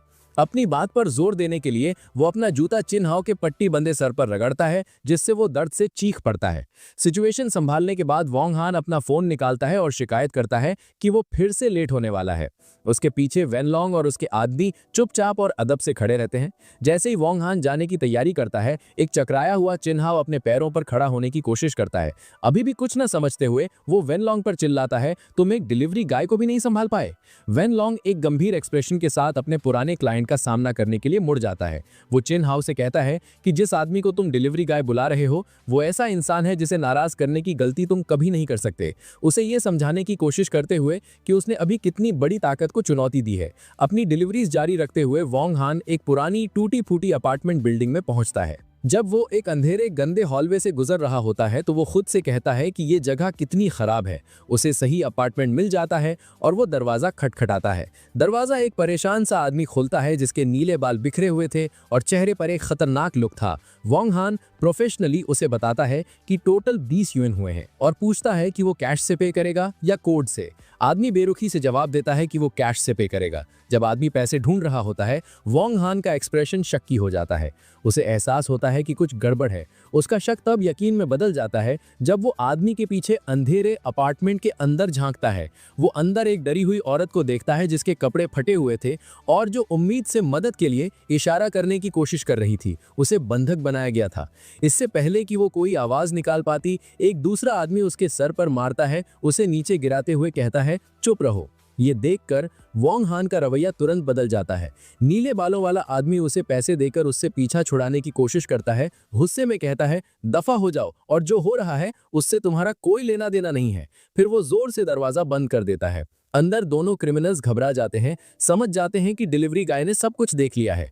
एक पूछता है कि उन्हें क्या करना चाहिए और दूसरा बिना सोचे जवाब देता है, उसे मार दो। हॉलवे में अकेले वोंग हान फ्रस्ट्रेशन में अपने सर पर हाथ रखता है, ऐसी सिचुएशन में फंस जाने पर अपनी किस्मत को कोसते हुए। उसके ख्याल तब टूटते हैं जब दरवाजा फिर से जोर से खुलता है। नीले बालों वाला आदमी उस पर चाकू से हमला करने के लिए झपटता है। हैरान लेकिन तैयार वोंग हान पूछता है, क्या तुम सच में मारने की कोशिश करने वाले हो?